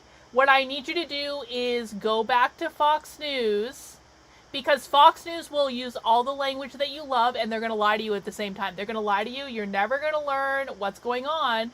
But if you guys, seriously, I've had so many conservatives in the last 24 hours. Can you just stop swearing? No, I fucking can't. And do you want to know why I'm not going to stop swearing, conservatives? Because while you're sitting on your asses at home complaining about people's language, I'm going undercover with the left and have to be in a room with anarchists. So no, fuck you. I will swear as much as I fucking want. There is nothing that you can ever, like, I watch leftist content 6 days a fucking week, and you want to control my language? Go fuck yourselves. Do you know what I've put myself through to inform you assholes? And you don't appreciate it, and you dare to come into my chat and say, excuse me, I just simply can't share your work if you don't stop swearing. I'm gonna tell you, fuck right off back to Fox News. Go away. Peer support with support groups, one-to-one peer support. You can meet in person. And the more you tell me not to swear, the more I'm gonna swear. In person. We really do believe that in-person work is so critical to the movement at this point. Yeah. And this is all kind of founded on these ideas that I really did pick up learning through the Break the System archive and going through and looking at these source materials. You know, like Chokwe Lumumba said, once Black people decide we will not be controlled by the USA, that we will be free and independent, they cannot stop us. In many ways, I do really feel that collective liberation is at our fingertips if only we just grab onto it by grabbing onto each other. Have I made myself clear? We do teach-ins, we have workshops, skill shares, all of these things that are so critical to keeping people not only informed, but connected. More and more, we've been moving into self-care, including pleasure workshops, platonic touch, free hugs. We do free hugs at some of our outdoor workshops. Who wants to go to a socialist pleasure workshop? Anyone want to go to a socialist pleasure workshop? Because apparently we can go to a socialist pleasure workshop. Shops in the summer because people are so touch starved. I think we get into organizing work and it can get very reason based. We want everything to be based in fact, in theory, and process, and that is so important. But at the same time, so many people really Yeah, think we with their already did go to a feelings, pleasure if that makes workshop. sense. We did. We literally did. We already went to a socialist pleasure workshop. We went to the bootlicking workshop. For people who don't know, we need to talk about this for people who are new. For people who don't know, a couple weeks ago, and I'll put the clip in the chat. A couple weeks ago, we literally went to a bootlicking workshop hosted by the City University of New York. And oh, I forgot about the needle one. Okay, hang on. We went to 2 pleasure workshops. The first workshop we went to. Hang on. You don't need to know. You don't need to listen to me there. But the first workshop we went to was the City University of New York hosted a workshop about bootlicking, in which there were people wearing fetish gear and cleaning each other's boots and licking each other's boots during the event. This is a taxpayer-funded university in New York, and you can find that over on the Substack if you want the full bootlicking workshop experience. This is out of Queer Marxism. Queer Marxists love BDSM. They think it's great. We also went to another workshop where this woman was talking about using sadism and needle play and being a sex worker. Also at the City University of New York. You can find those stories over on the Substack. I can't imagine why conservative media didn't report on this at the time. But hey, that's what the universities are doing. And by the way, that happened under Trump. So the universities are still doing all that shit under Trump with Trump's executive orders. They have not stopped nothing. Anyway. How they feel about a situation truly is what they'll think about a situation. How you make people feel is so critical to how they interact with and connect with your movement work. And so a lot of our work is centered around truly making people feel a sense of belonging, build community, right? And we don't necessarily build communities. Communities exist. Black and brown, queer people, disabled people, we've been taking care of each other for a long time. That's how we got here. That's how we've been able to survive all of the oppression. And at the same time, we can't just do it by sitting in comfort.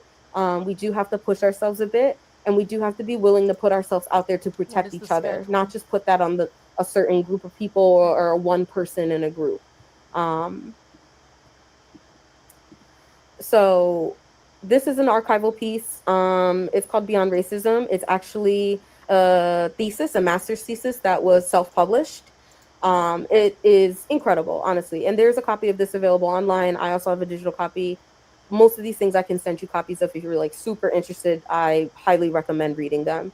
But I included this here because one of the things that is talked about here is kind of this idea of the relationship between formerly enslaved Black Americans and the development of capitalism.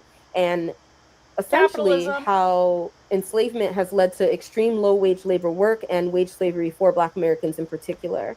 I think that this is so important because when we think about moving beyond racism, right? Like that's so critical to what we're talking about here. We have to start the origins of this. And for instance, Horn in this thesis of here, he presents this idea that Black Americans are actually a colonized people within the United States, within Turtle Island here, and that our collective fight for liberation is just as critical as that of Palestinians, as that of Puerto Ricans, you know?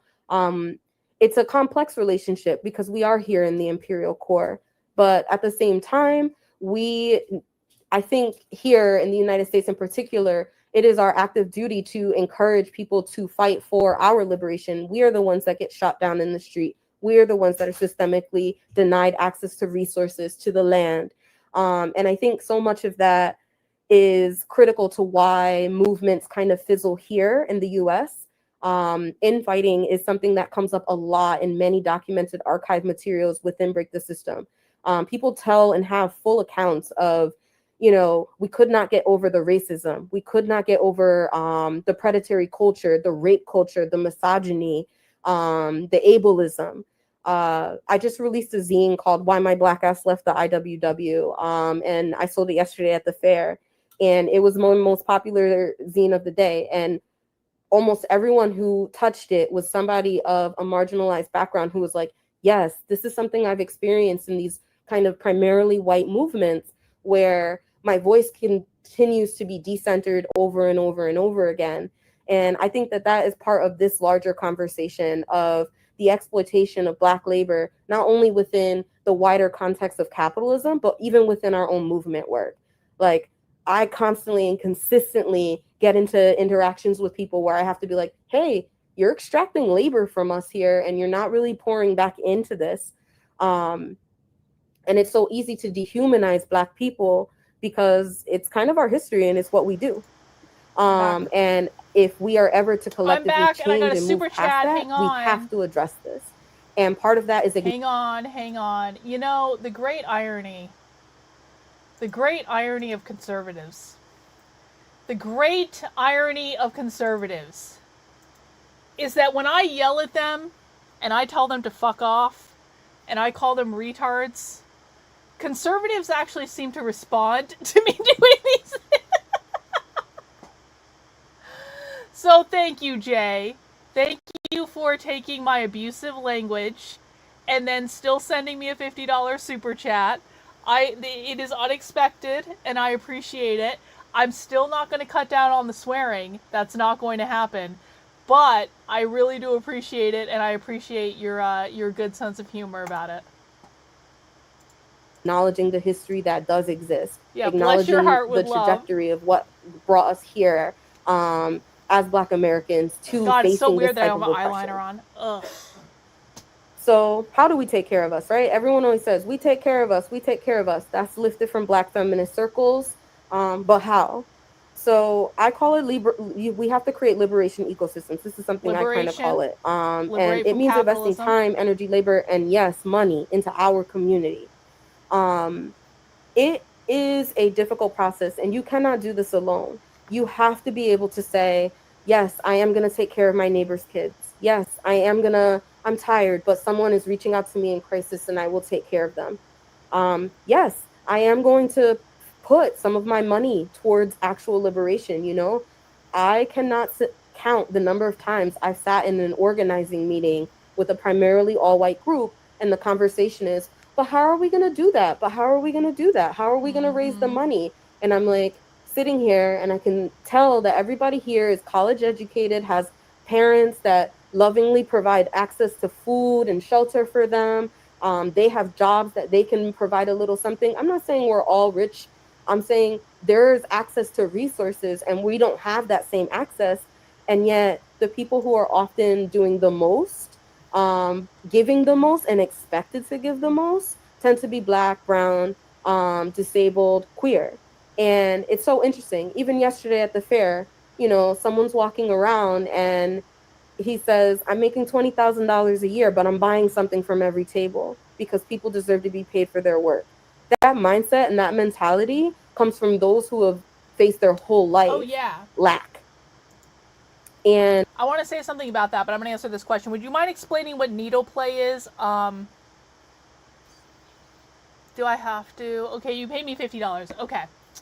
Well, when two people love each other and one of those people want to be dominated by another person, one of the activities that they can engage in is the person that's dominating them will sit on top of them and pierce their skin with 50 needles. And that's what was being talked about in that presentation. Is literally that person gave a whole lecture about how they dominated someone in an act of sex work where they pierced their skin 50 times with different needles all over their chest. That's what needle play is. Queer Marxists are very interested in BDSM and kink and all that stuff. It's part of they do this as a political statement. I know that might seem weird. But this is part of the queer Marxist subculture. So yeah, that's needle play. So mutual aid is money they pool together. Well, it's not just money. So when I was at the Anarchist Bookfair, I wish I did take a picture of one of the things. Hang on. I wish I had taken a better picture of this. This was my bad, but let me show you if I can. The Anarchist Bookfair, they literally had a mutual aid basket where they were giving out Plan B. You guys can't see this, but they give out Plan B. They give out toilet paper. They give out general supplies. They had a whole mutual aid station, so it's not just like there could be clothes that they give out. They do mutual aid for everything. So the diapers when people have kids, and they do have kids, by the way. They're not all childless. They don't abort all their babies, all that stuff like that. So mutual aid can be like money. It can also be just like, some people might call it charity. But for them, it's about existing outside of the capitalist model. Again, it's another political statement. So it could be a lot of things, but money is certainly part of it.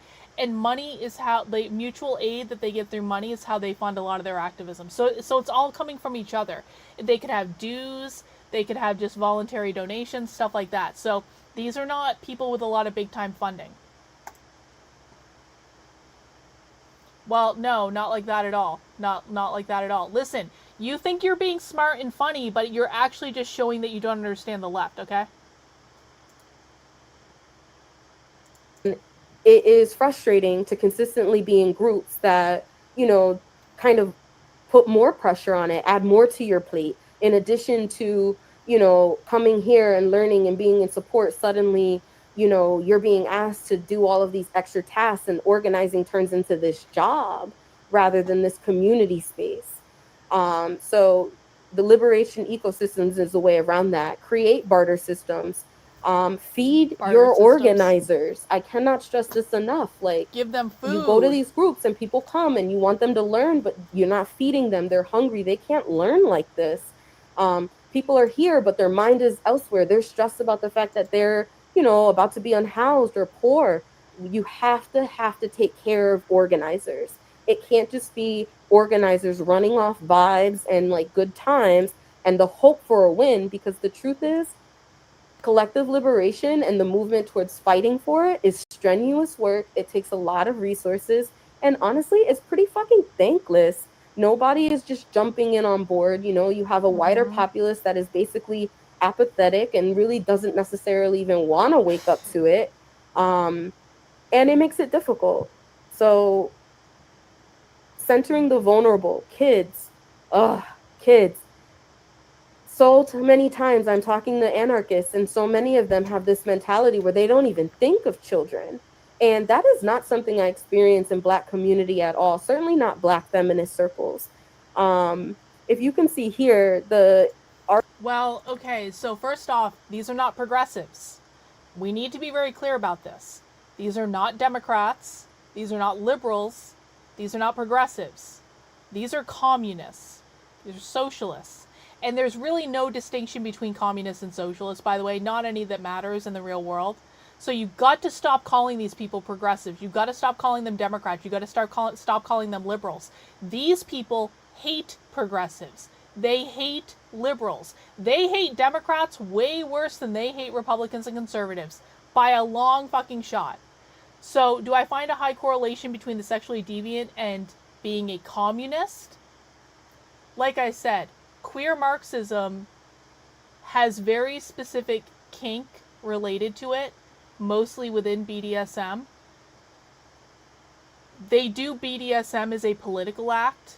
It's about it's about power plays, and they believe that life is a power play. And so, do I find, like, all communists to be sexually deviant? No.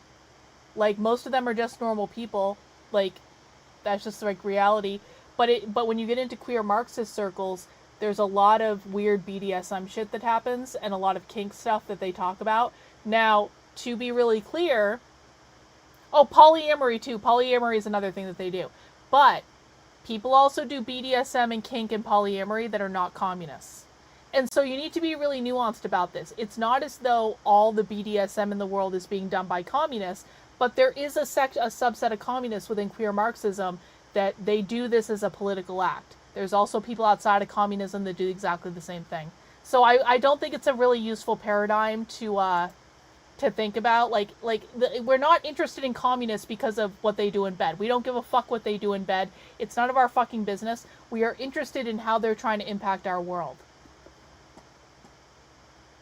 Articles that have been lifted here from the archive, for instance, you know, they're talking specifically about issues that face Black community. This is our community that we're talking about, our experiences, you know, growing up in the ghetto under a poverty situation, being forced into a life of crime because of your socioeconomic statuses, recognizing that dope is something that's being pushed into our communities back then, right? And even currently now, we're still having these ideas of drugs being forced into our communities, which keeps crime high, but it's all outside interference. This isn't necessarily something that comes, you know, organically from Black communities.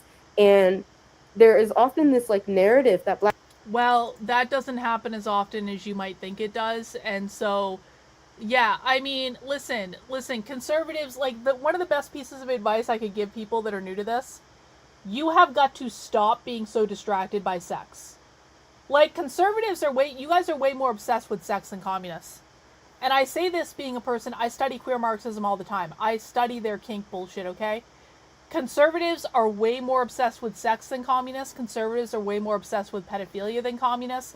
You guys talk about it way more. You guys, every time something sexual happens anywhere, you spin up into a fucking tizzy and you don't listen to anything else. This sex stuff is the very least of the concerns that you have with these people. And you've got to stop letting it distract you from things that, quite frankly, matter a lot more. Communities are apathetic to our own suffering, and that's just absolutely ridiculous. People have been on the front lines fighting, protesting, sitting in, you know, pushing back. All these years, it's never stopped. Even when they said, oh, civil rights movement passed and it's done, it never stopped, you know, through the 80s and the 90s. And, you know, we've endured stereotypes that have pushed us to the fringe of even being able to get access to some of these resources that honestly should just be passed out to us, because everyone should have access to food and water and shelter.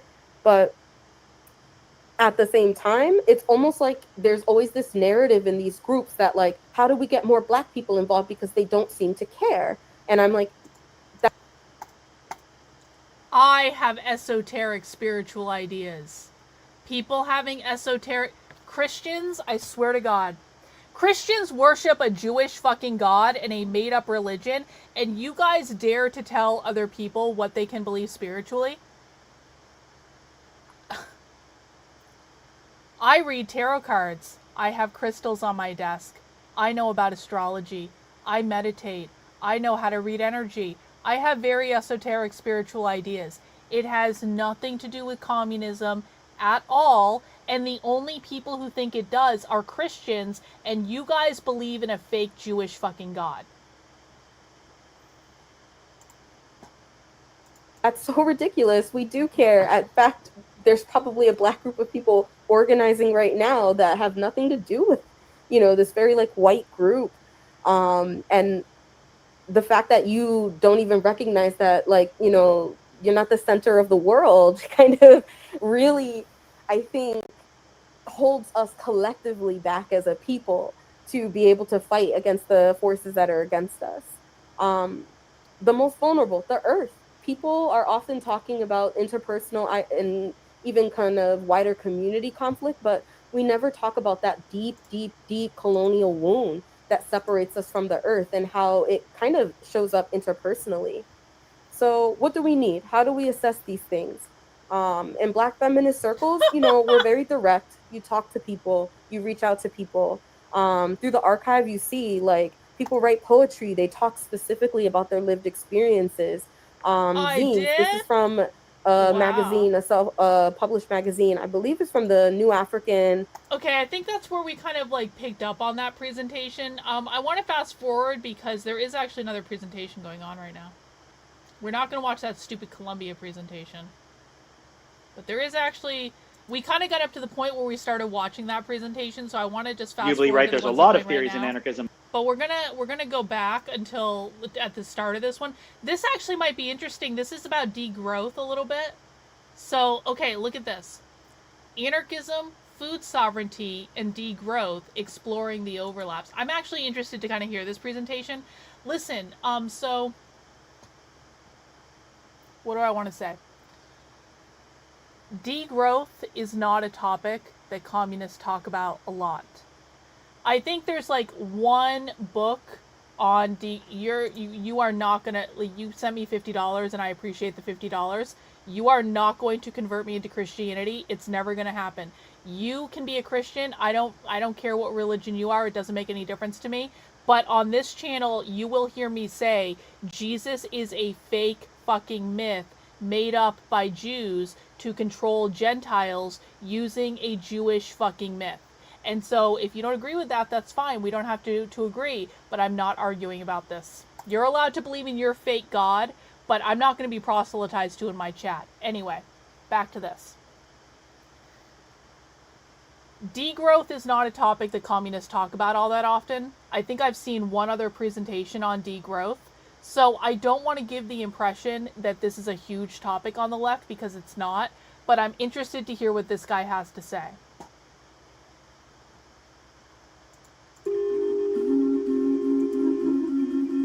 What the fuck is with the weird horns? No, no, no. No weird horns. No weird horns. No. Antonio from San Francisco. Antonio was here in Pete and was an incredible thoughts and speak here in Pete. Thank you so much, Antonio, for being here with us. We are really want to hear you talk about your thoughts. Thank you. Awesome. Thank you so much. First of all, can you hear me okay? Yes, I hear. Perfect. Right. Awesome. So I did have some slides. They're just kind of basic. So hopefully someone there is going to share them, because it seems like my computer is not allowing it. But I'm going to just go ahead and start presenting. And I put a timer for myself, because I really want to make sure that we have enough time for discussion and not just to be talking the whole time. So I'm going to set myself a little timer and put up the volume of the mic. Is this any better? If not, I could try to take off the headphones. I think it's really good. I can hear you really well. Okay, I will try to speak loud, and there are my slides. All right, so I am going to talk about the overlaps of these different concepts, and a little bit talk about land reform related to anarchism, degrowth, and food sovereignty. And I'm not going to talk much about myself, but I will give a little introduction. The next slide has some points that I just want to present. So first of all, these ideas, of course, come out of decades of involvement in related movements and discussions with various people. So of course, they're my ideas, but they're only my ideas because I shared them and have discussed them with many other people. And I wrote 2 papers that talk about both land reform focused, and another one about these overlaps between anarchism, food sovereignty, and degrowth. But neither of these papers is to sort of settle the debate and say, here's the right way forward, because I tend to try to stay away from this kind of idea that there's the right political line and that everyone should take it, because I don't think we'll ever have political certainty or alignment among all of our movements around what the right way to go, right? So I think it's easy, of course, to shit on other people's theories of change and their strategies and say, oh, well, they don't work, but my shit works. But we know that we live in a capitalist doomscape where nothing that we've done to overthrow that system has necessarily worked overall, and nothing is certain to work, right? So we just got to figure out our way forward with a little bit of humility. So I do come into this presentation and to these issues with my heart located in an anarchist ethic. This is actually an important question, because, okay, this event is called the Anarchist Bookfair. There are anarchist book fairs all over the country, by the way, guys. You very well could have an anarchist book fair coming up in your town. So check into that. If you want to go experience the communists, go check in to see if there's one of those. But in this context, anarchist does mean communist. Now, not all anarchists are communist. In my heart of hearts, I'm an anarcho-capitalist, okay? I don't believe the government should exist. I also believe in private property. Communists do not believe in private property. So you're not hearing from anarcho-capitalists at this event. You are hearing from anarcho-communists. So for our purposes here, anarchism is the same as communism, but that's not to say that all anarchists ascribe to communism, because that's just not true either. But for them, the only real anarchist is a communist. An idea of how we should live individually today, as well as what kind of world we could live if we made it so. But I'm also an anti-dogmatist, so that means I don't think anarchism is necessarily appropriate for every and all problem, right? So you might be a little disappointed if you're looking for a sort of validation only of your existing anarchist sentiments. And I acknowledge before I start that I'm not going to talk about a lot of current events and things that are obviously relevant, because this presentation is sort of a little bit abstracted out from that day-to-day practice. All right, so go to the next slide. So I'm just going to go through, essentially the slides are what is anarchism good for with regards to degrowth and food sovereignty, and then secondly, what is anarchism not so good for. And for those who are unfamiliar, I'm going to assume everyone who's listening is at least somewhat familiar with anarchism itself and the many diverse anarchisms that could be found within that broader term. Similarly, right, degrowth and food sovereignty are both concepts and social movements which also encompass a lot of diversity within them, right? This is something that I think anarchists are more likely to understand and accept than a lot of sort of hardline kind of leftist movements that wish to simplify and have the proper definition for something. So I'm going to try to give a short sort of overall definition for each of these, knowing that, of course, within each category is a lot of diversity. So degrowth, in short, is essentially the acknowledgement that there needs to be a reduction in the material usage of particularly the rich countries of the world, essentially what we call the global north, or places where the average ways that people live is under what we call the imperial mode of living, right? Requiring imperialism for their sort of day-to-day necessities.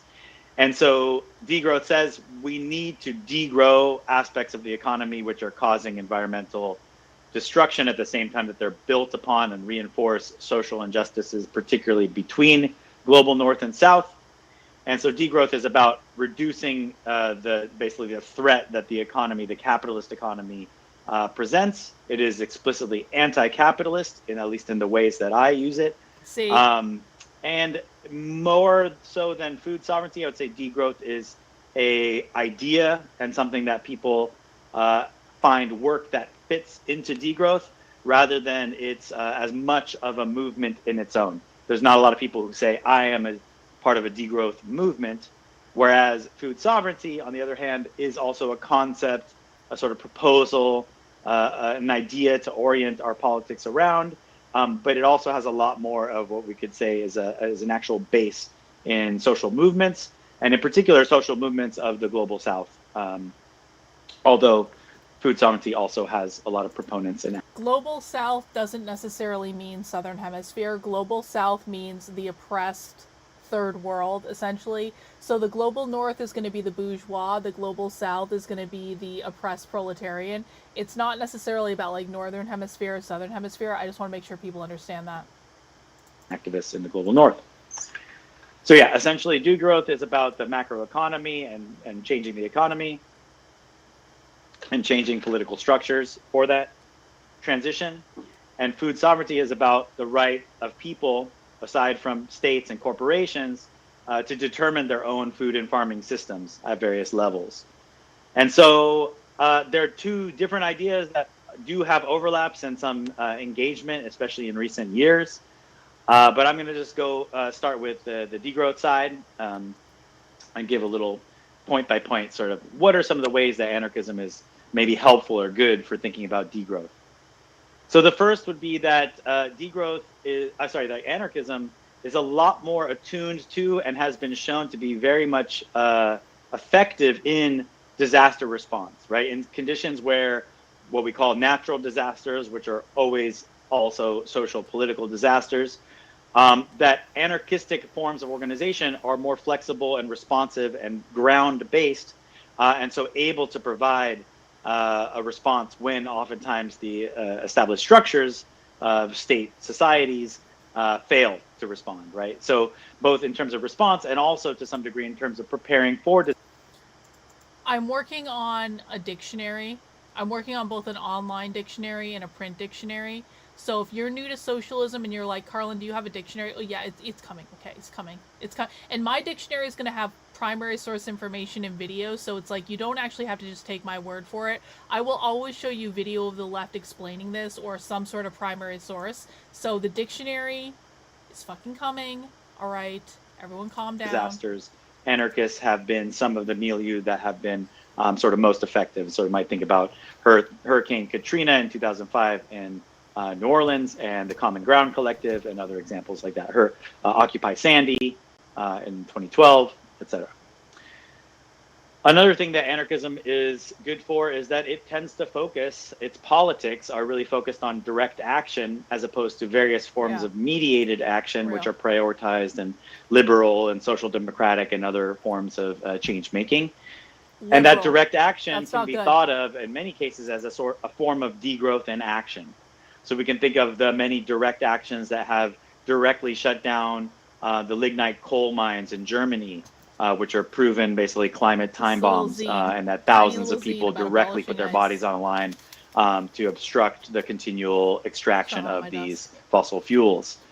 We can think of the zones to defend in France, where both independent activist types as well as locals who are involved in agriculture and other sort of rural lifestyles or livelihoods, let's say, came together to say, no, we don't accept modern development plans in our territories, which are going to destroy our ecology and our ways of life, and have basically directly interfered with those development plans.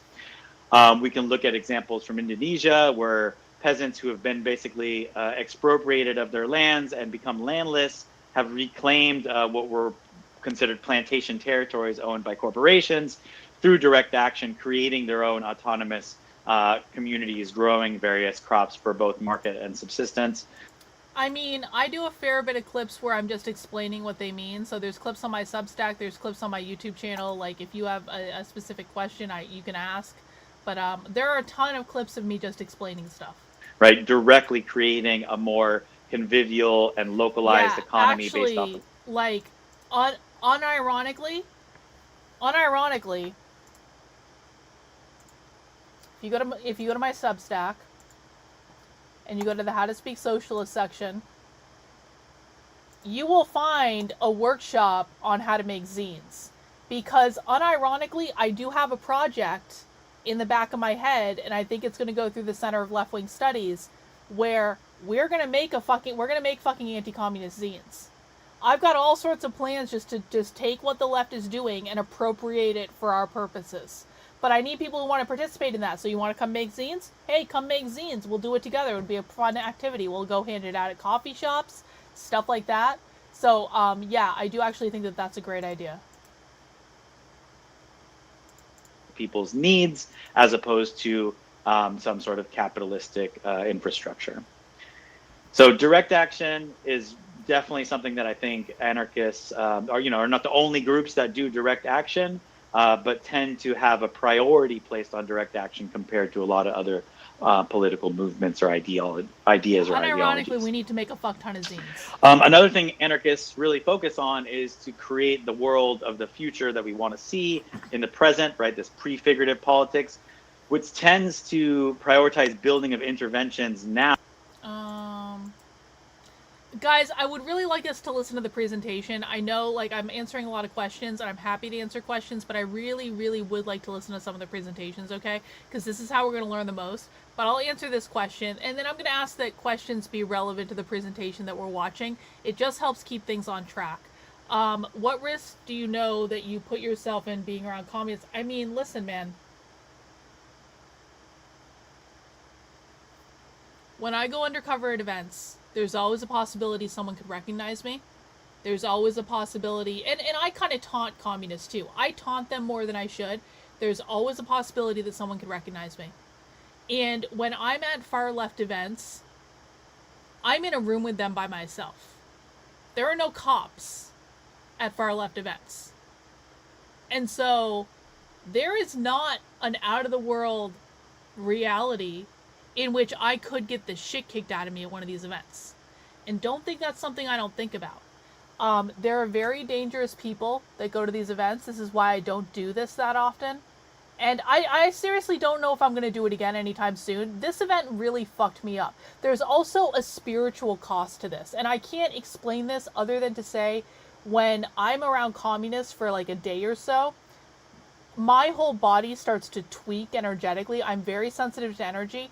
And like and part of why I've been so fucking bitchy over the past, because I had to be in vicinity of communists for too long. I was around, and it fucks with your energy, and it makes me extremely aggressive, and because these people are crazy.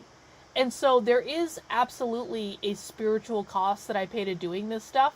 And then to kind of like be shit on constantly by conservatives on top of that, it's a lot.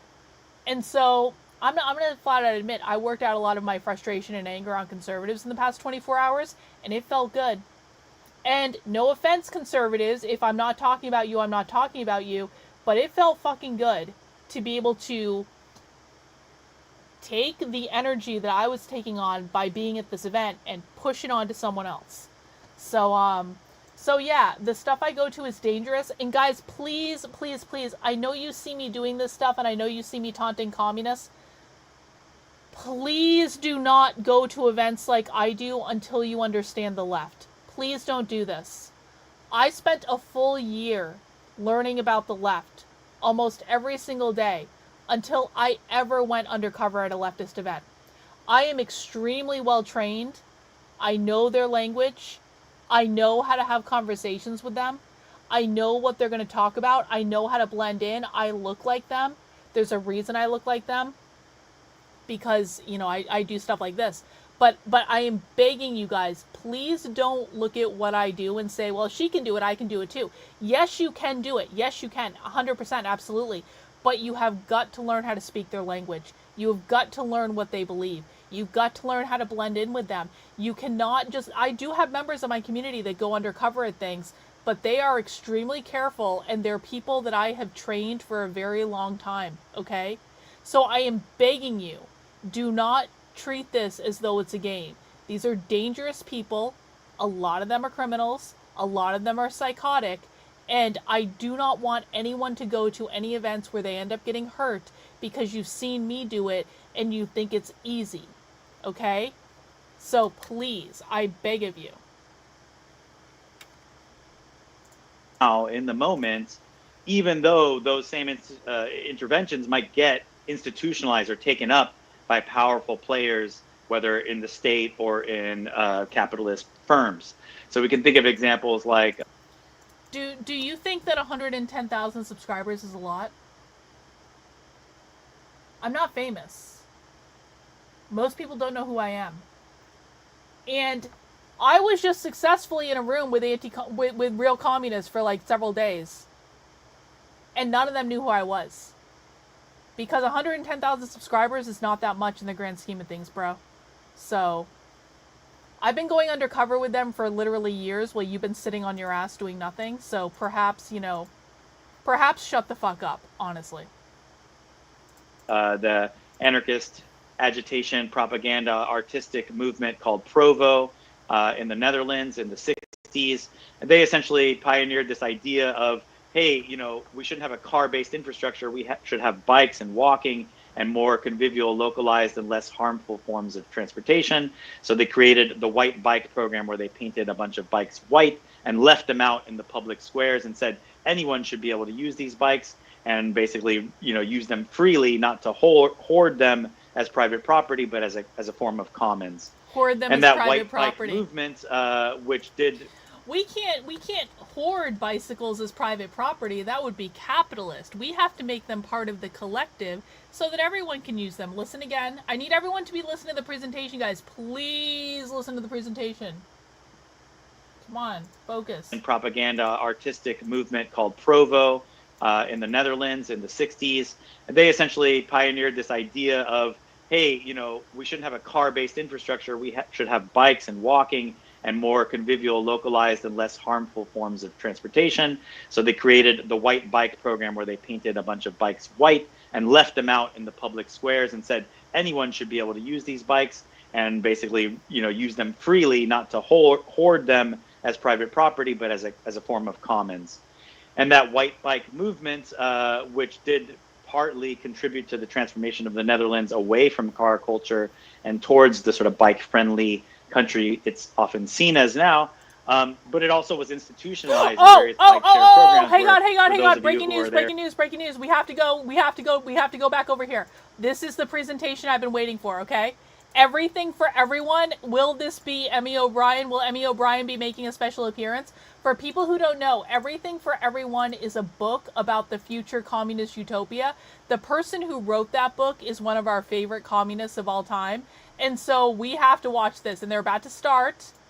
And so we're just gonna, we're waiting for this live. We're doing this live. We can go back and watch the other one later.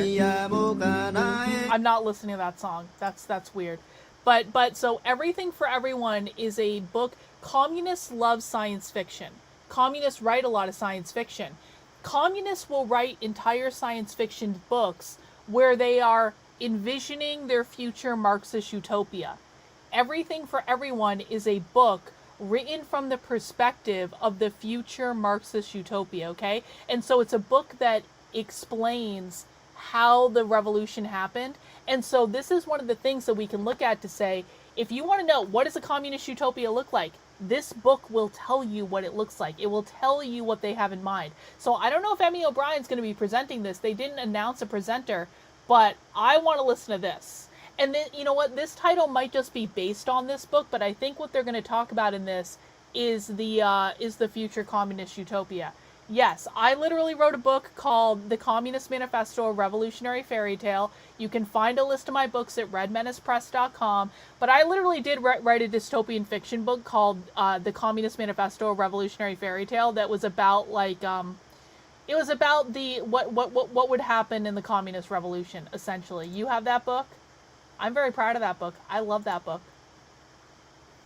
Anyway. Well, no, don't misunderstand what I'm saying, because you're going to hear that as they're all mentally ill. They are not all mentally ill, guys. They're not.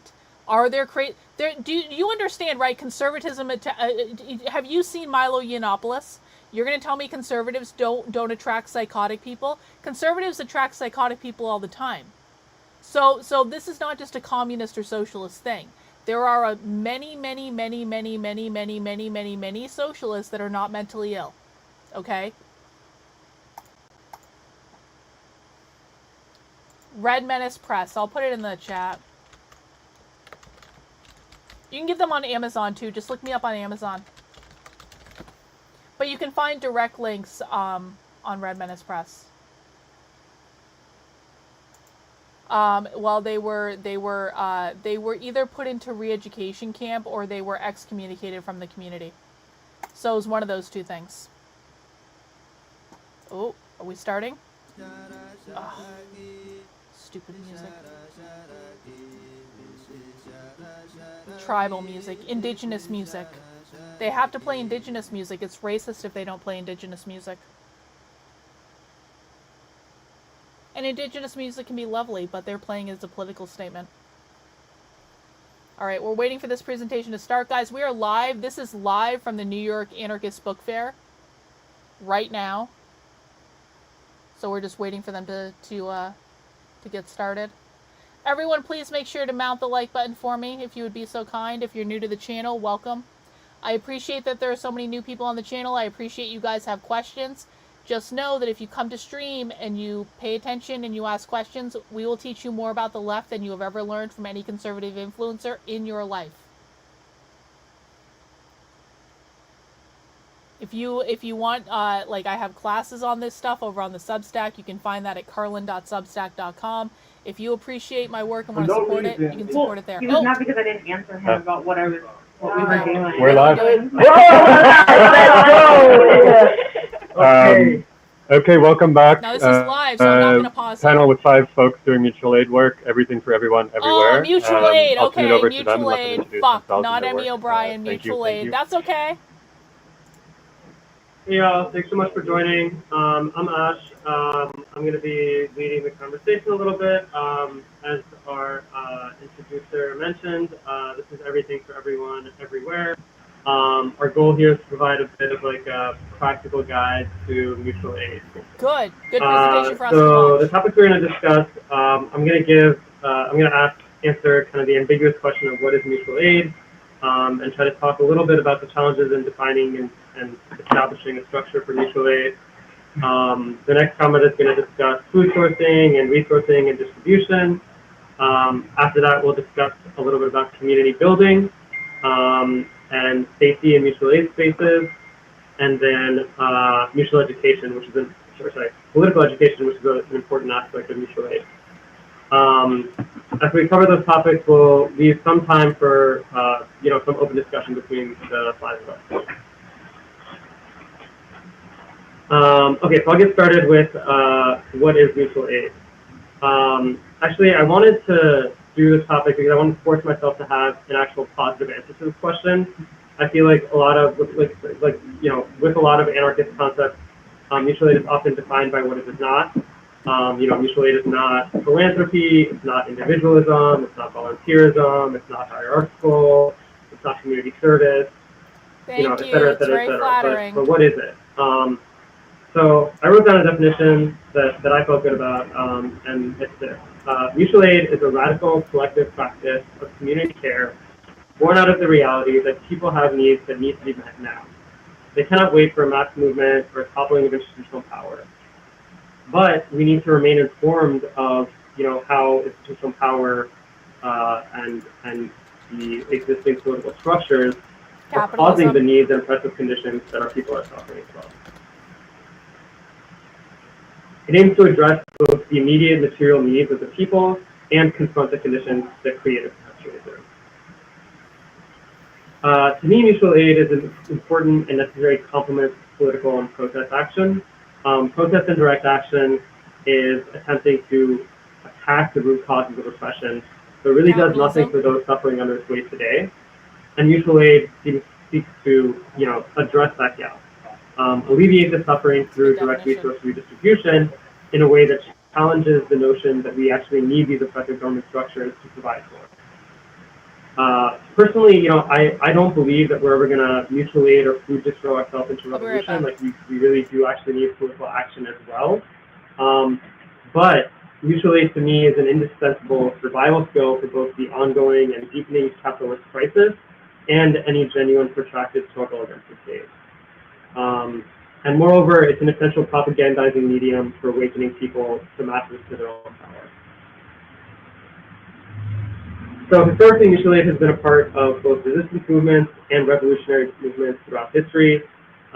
Examples like the Paris Commune, Black Panthers, Vietnam's extended war against American aggression. It is, of course, heavily inspired by, or I would say entirely appropriated from indigenous and pre-capitalist societies around the world. And much of the foundational theorizing and modern implementation has been propagated by anarchist thinkers. I'm reading Kropotkin's book, Mutual Aid, A Factor of Evolution, the subtitle, right now, which I find really interesting. But there's also Dean Spade's book, also called Mutual Aid, which was published during COVID, which I think is like, a really helpful and approachable guide to getting started with Mutual Aid project. Okay, so there are a few basic principles that I associate to mutual aid. The first is right in the name, mutuality. This is founded in the idea that collective support, of building collective support. So resisting the bifurcation between those who are seeking resources and those who are providing them, those who are privileged and those who are system impacted in our communities. That separation in and of itself feeds into a lot of savior complex mentalities, or even, counter-revolutionary tendencies of, things that are typically termed community service or volunteerism or nonprofits in general. It obstructs true community building and obscures the precariousness we all face under capitalism. The motivating sentiment shouldn't be, I'm here to work off my guilt for being involved in the capitalist machine or winning at the capitalist machine. but rather I help my neighbors because I know one day I too will need help. I'm invested in the structure because it supports my own survival and our survival as a collective. It is, I think, ideologically set up against institutional and centralized power. You know, we are facing a world in which nonprofits have built up an entire bureaucracy of executives and you know, power structures that establish themselves as a separate you know, organizing structure within the neoliberal apparatus and separate from the community that they serve. Mutual aid groups are looking to redistribute all of the resources that they have and empower the community instead of trying to profit themselves up. Another principle that I think is very important is that they're community funded and supported. And again, you know, I'll contrast this to the nonprofit world that you know we kind of stand in opposition to. Some describe this as nonprofits having captured or co-opted. So I assume this is to help us right-wingers understand the real threat? Yes. This is to force you guys to listen to the real far left, to learn what the real far left is saying and doing. Because right now, your influencers and your politicians have done a horrible job. That's not your fault, but you need to do the work to learn the enemy you're really fighting. That's the purpose of this, is to learn the enemy that you're really fighting, because right now, most people on the right do not understand. Thank you, Janet. I appreciate this. One of the speakers qualified his ideas that he was discussing are only his because he thought of them, which seems like he was... No, that's not real. Which seemed he was doing that to let people know he wasn't owning the intellectual property. I mean, maybe I could see the logic there, Janet. So, like, the thing of it is communists are extremely consistent. This is live, I shouldn't have paused it, but whatever. The communists are extremely consistent. And so I wouldn't say he's just making up anything. He's getting it from somewhere else. I am extremely far right. I'm probably further right than most people watching right now. But we're focusing on the presentation. This is a live presentation. We're going to watch this. Having been captured or co-opted by the ruling class. But I would actually argue that they were a psyop from the beginning. You know, the ruling class all was a these psyop sort of from the nonprofits beginning. and charities date back to the 19th century of robber barons looking to sort of fend off the angry pitchfork-wielding masses who were coming toward them. And, you know, I think very recent events have sort of elucidated to us the way that the Oxycontin billionaires and Purdue family have totally infiltrated the arts and culture nonprofits. You know, that's something that was kind of widely discussed in the movement a few years ago.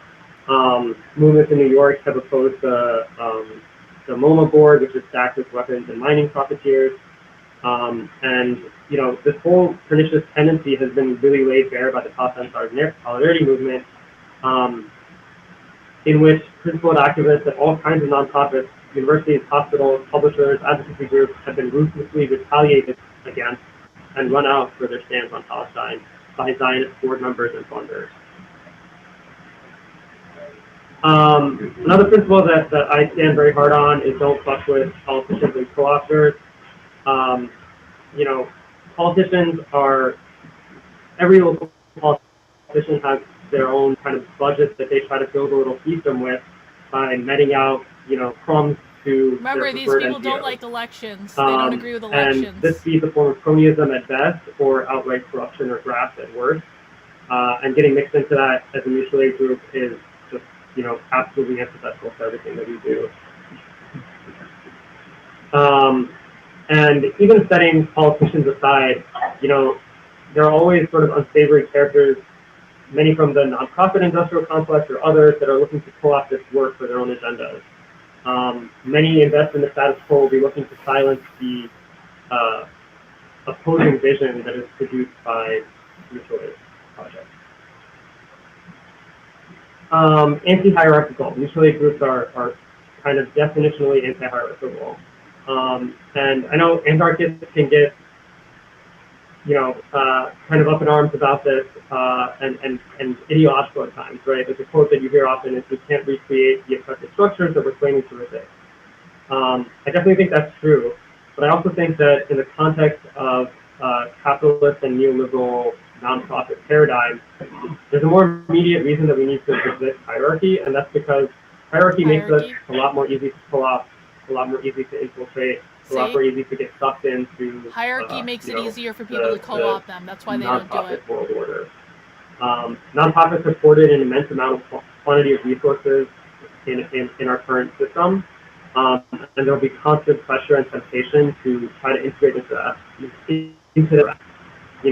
There'll be no, they don't believe in eugenics. That's not true. Stable funding source or supplies from an NGO that happens to be funded by BlackRock, or food from a nonprofit that has big contracts with tech companies.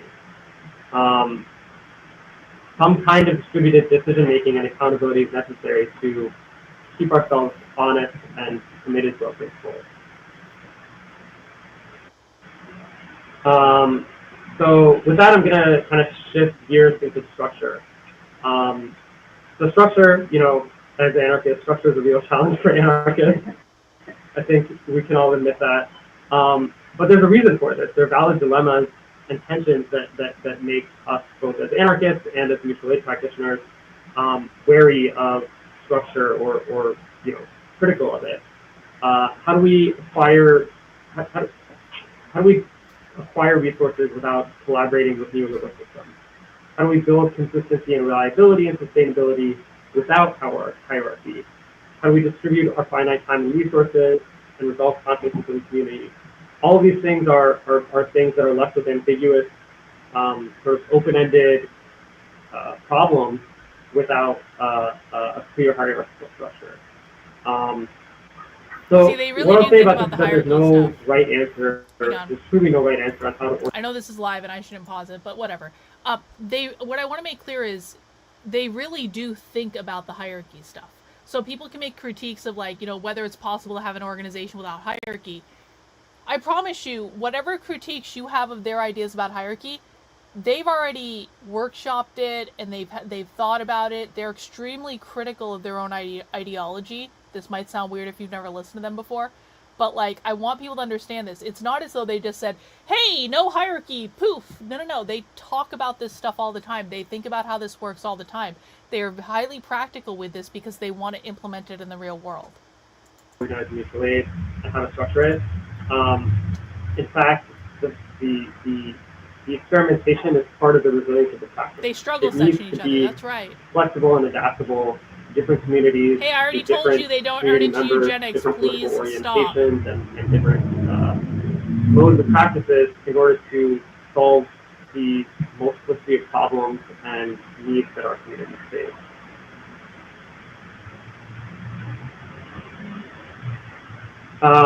So how do we get started? I would say one thing to think about is aligning with your group on what of these principles are important, what they mean to you, how you prioritize them, what kind of compromises you're willing to make, and what decision-making structures you want to use. And in doing that, I think it's essential to develop a foundational empathetic camaraderie with your comrades in the mutual aid project. You need to have a working understanding of each other's values and orientations and sensitivities in order to build sustainable projects. In working through this tension, you have to get comfortable with disagreements and conflicts. It's not essential for the entire group to be completely ideologically aligned, to work together and, again, meet the... I understand why you think this, but ultimately, they want to get rid of all identity. It is not true that these people are playing identity politics. You're thinking of Democrats and liberals and progressives. Communists and socialists want to get rid of all identity because identity for them creates all categories. Hierarchy are created by categories. So no, they do progressive stacks sometimes when they're doing discussion, but no, the Victim Olympics things are the Democrats. It's not the communists. Needs that our community has. Understand that it's okay for conflict to lead to projects splitting up and working.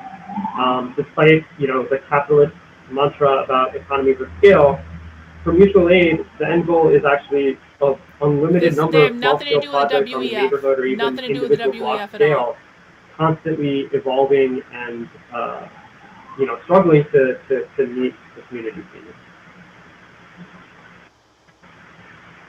I'm gonna go through some kind of organizational principles, and I'm not gonna go. No, I've told you 3 fucking times. They do not support. I have been at fucking conferences where there are multiple presentations that are against eugenics. They think the right is doing eugenics. So stop.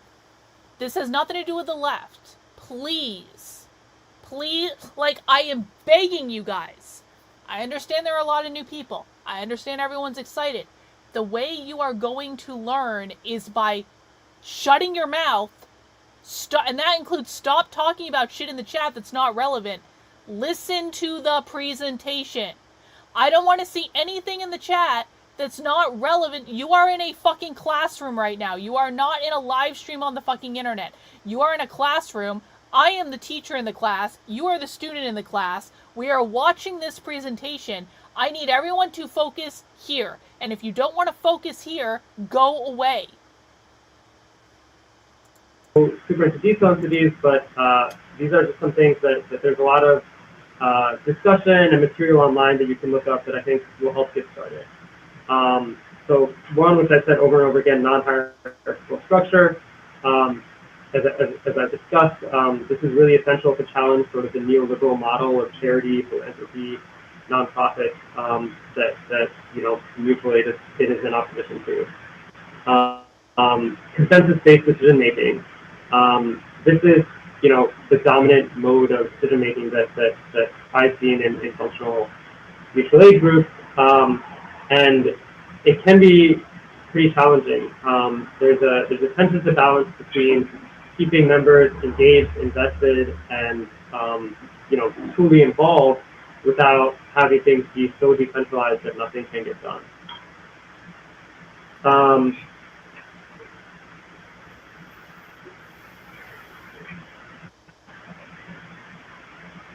Meeting facilitation. There are a lot of guides online on making sure that meetings are run in an equitable, participatory and democratic way. And I think that's a really big part of that's very true. They run meetings very equitably. Of keeping projects running smoothly.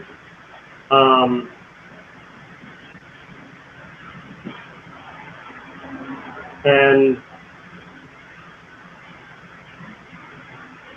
yeah, one more thing, coming up with sort of an approach to welcoming and incorporating new members is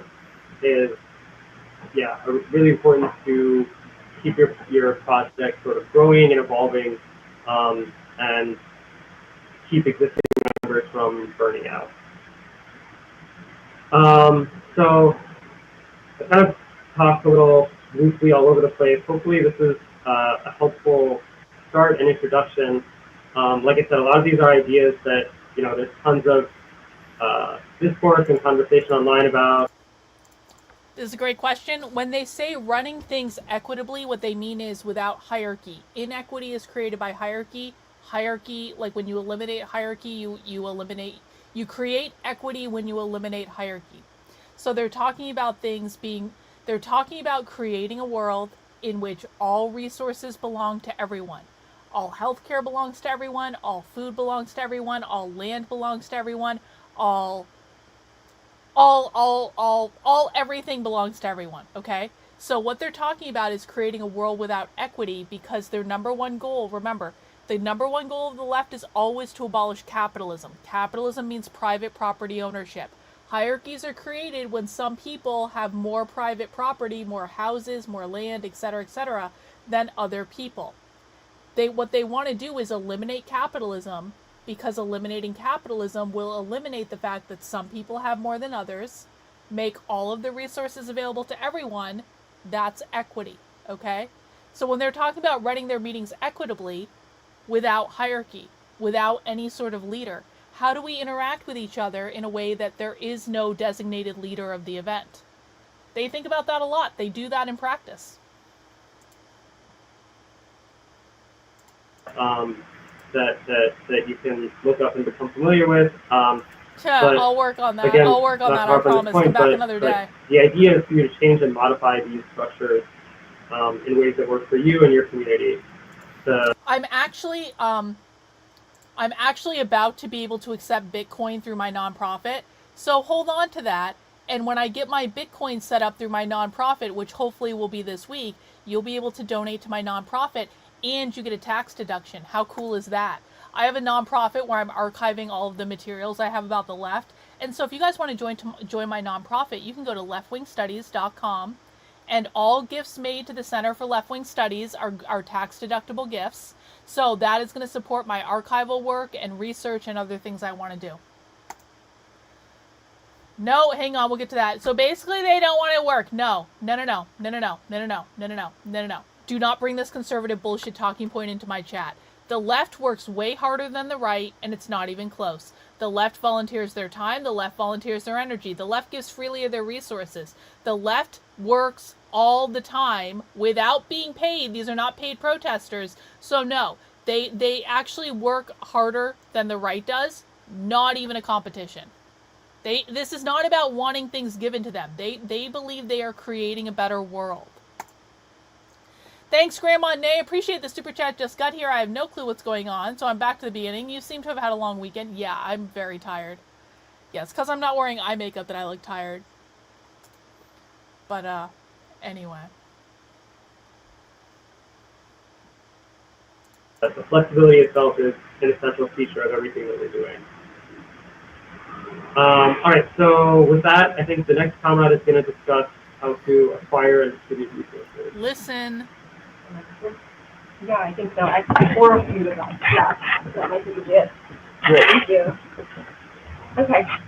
Hi everyone. My name is Joan. I'm going to be talking about the funding and distribution of resources to your food. Wow. And just a little bit about me. I'm affiliated. I don't work further with a group, but I have a lot of experience in the past working with like the journalists in Lower Manhattan specifically, which is how I've gotten connected to the comrades here. So I feel like with structure and everything that Tosh just said, you can start thinking about like what you want to do logistically with your distro. And I'm going to start with like sourcing, and I kind of like broke it down. The left works harder at everything. The left works harder literally at everything than the right. The left owns the unions. You guys think the left doesn't work? You guys think the left doesn't have jobs? We'll have a conversation about what salting is at some point. The left owns the unions. The left owns the public schools. The left owns higher education. The left owns the media. The left owns everything. And on top of that, they're about 10,000 times more organized politically than the right is. They're doing protests, direct action, events all the fucking time. They are out there helping people in their communities. By the way, they actually do that. They volunteer their efforts. They volunteer to organize. They own libraries. The left owns fucking libraries. You think libraries don't have volunteers? The left outperforms the right at literally every single fucking metric. If the left's ideas were better, they'd probably be winning right now. That's how hard they work. They work so fucking hard that they kick your ass with shitty ideas. Because the right does nothing to balance them. The right does nothing. The left is operating completely fucking unopposed because the right is lazy and feckless and doesn't know what the fuck they're doing. And if you're offended by me saying that, I'm saying this to anyone in the chat, not just you. If you're offended by that, then take it up with your own fucking side. That is not a burqa, that is fucking Antifa. Are you serious? Okay. Thank you for the $50. You're now going in a timeout because you are not listening to what I'm trying to tell you. You think you won? You think you won. Are you fucking stupid? Are you stupid? It is delusional to think your kids are being taught by leftists. Your kids are being taught that gender isn't real by leftists. 40% of your kids think gender isn't fucking real. Great job winning, conservatives. 40% of kids in public school think gender isn't real because of leftists. The leftists own the unions. The leftists can shut down the workplace whenever they want to shut it down, and that is just fucking fact. You haven't won shit. And you don't even know it. And that's the saddest part of the whole thing. You assholes are so up Trump's fucking ass that you have no idea that you have lost. Because you, like, no one is being honest and saying you have no fucking clue what's going on. Oh, I am? Oh, yeah? Hey, guess what? You just got timed out for 24 hours. Shut the fuck up and listen. I'm full of nonsense. Thanks for the money. You're timed out for 24 hours. If you ever come back into my chat and question me like that again, I'm timing you out permanently. Like food and then clothing, like other supplies and hygiene, but starting out with the sourcing food, I feel like something that you like want to consider before learning about how to source and starting that process. Everyone listen. What you want to serve, what you want to provide, as far as food. Are you fucking shitting I think me? that the communists didn't even talk about Charlie Kirk before he died. I literally never heard. I have been going to leftist events for 5 fucking years. I have never heard communists talk about Charlie Kirk until a couple days ago. So no, Charlie Kirk was not instrumental in winning, and the communists barely had any fucking idea who he was. And I know that's not what you want to hear, but that is the truth. We hinge into reality here. Now, I need everyone to start paying attention to the fucking presentation, because this is why we are here. Pay attention. Listen to what they are saying. You are never going to learn about the left if you don't listen to them.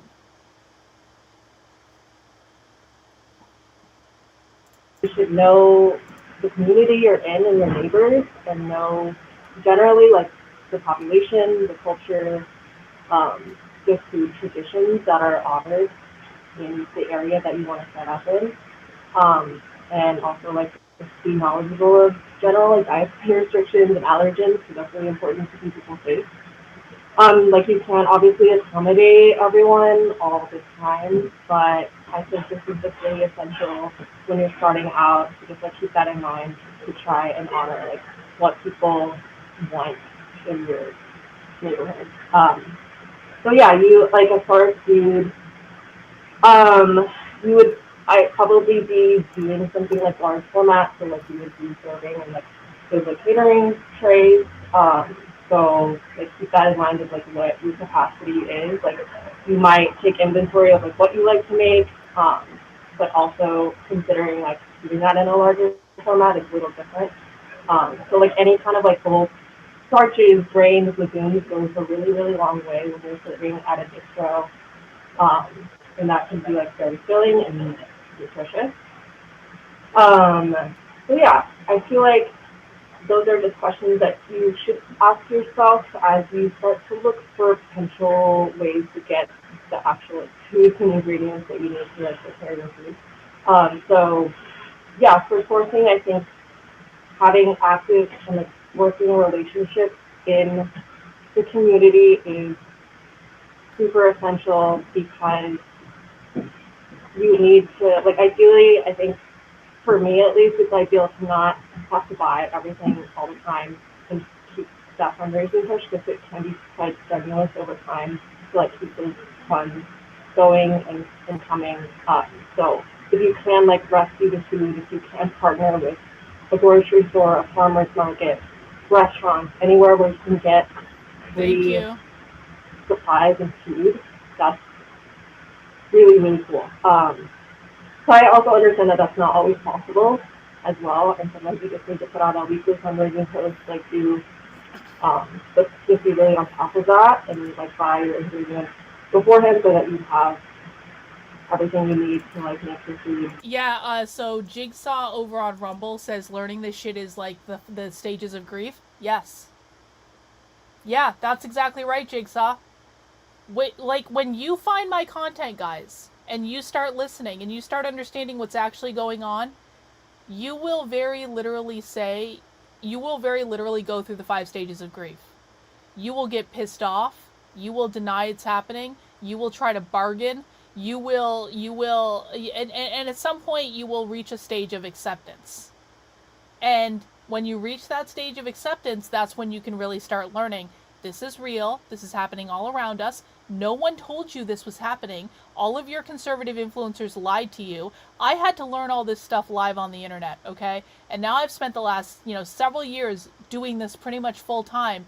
I know how much you've been lied to, and I know what a rude awakening many people are in for. But I promise you, it's going to be a lot better if you take the time to understand it now than if you get hit in the face with it when someone shows up at your workplace with a gun or shows up at another college campus with a gun, okay?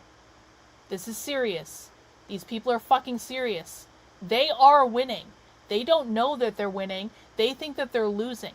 They tell themselves that they're losing all the time because it makes them work harder and make them show up. This is part of their identity. This is part of who they are. They believe this more than any conservative believes in so-called conservative values, and most conservatives aren't even conservative if we're being honest about it, but that's another topic for another day.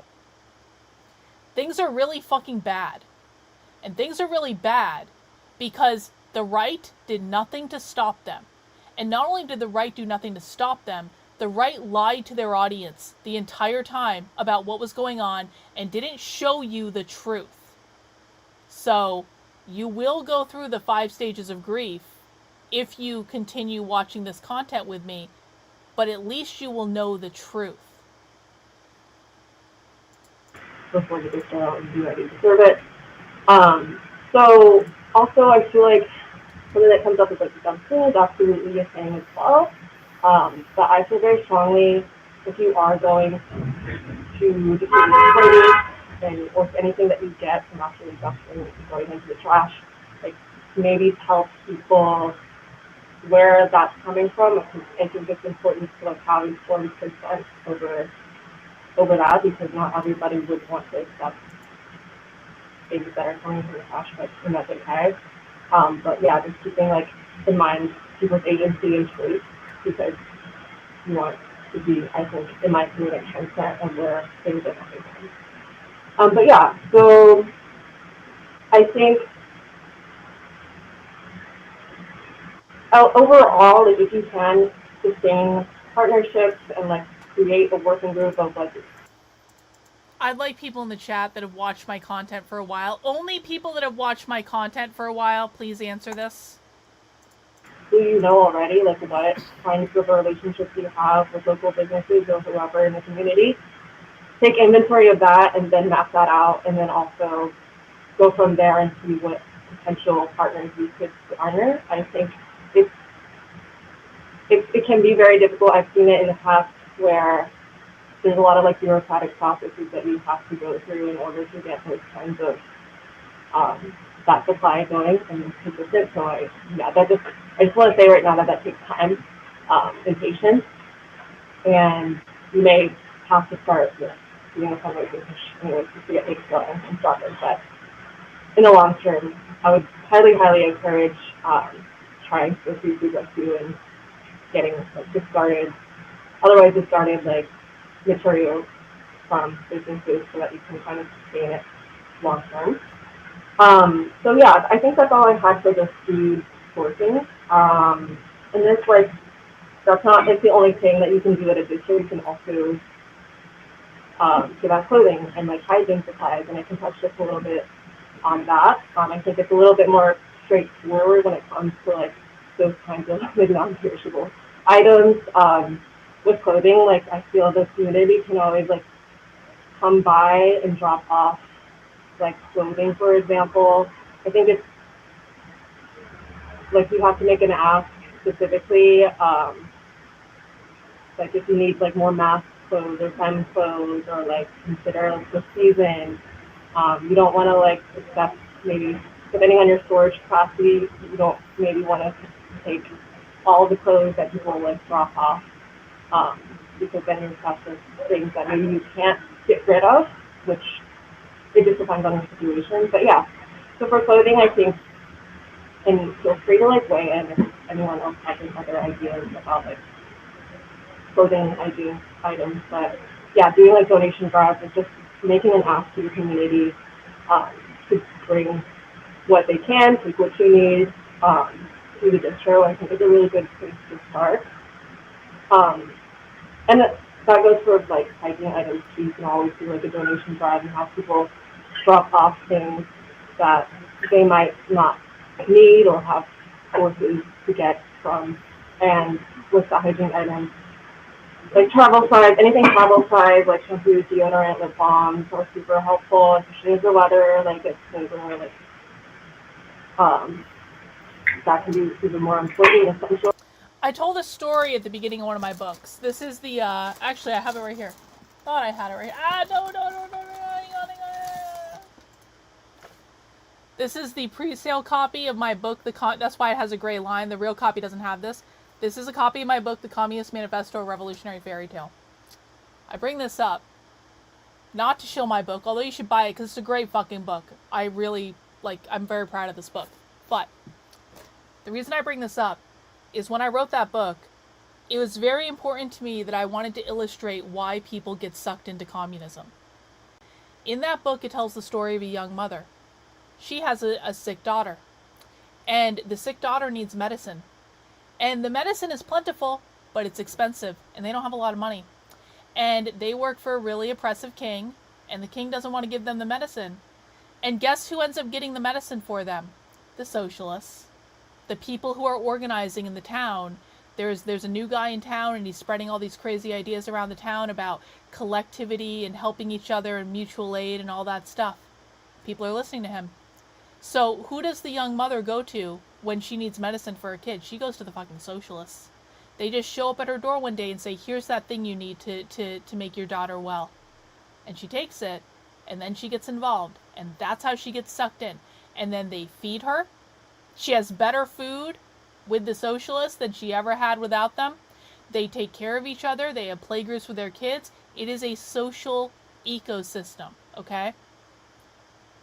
I bring this up because what the communist is talking about doing right now, no, it's not like that at all. Shut the fuck up and listen. What the communist is talking about doing right now is explicitly what I wrote about in the book. It's not just about money.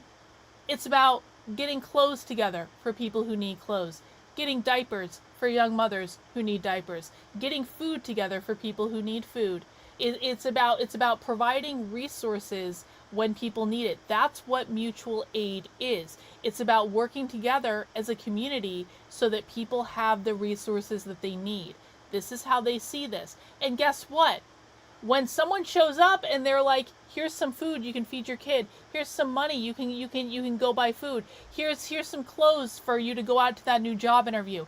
The socialists take care of their needs. Do you want to know why people get sucked into socialism? Because they show up to help.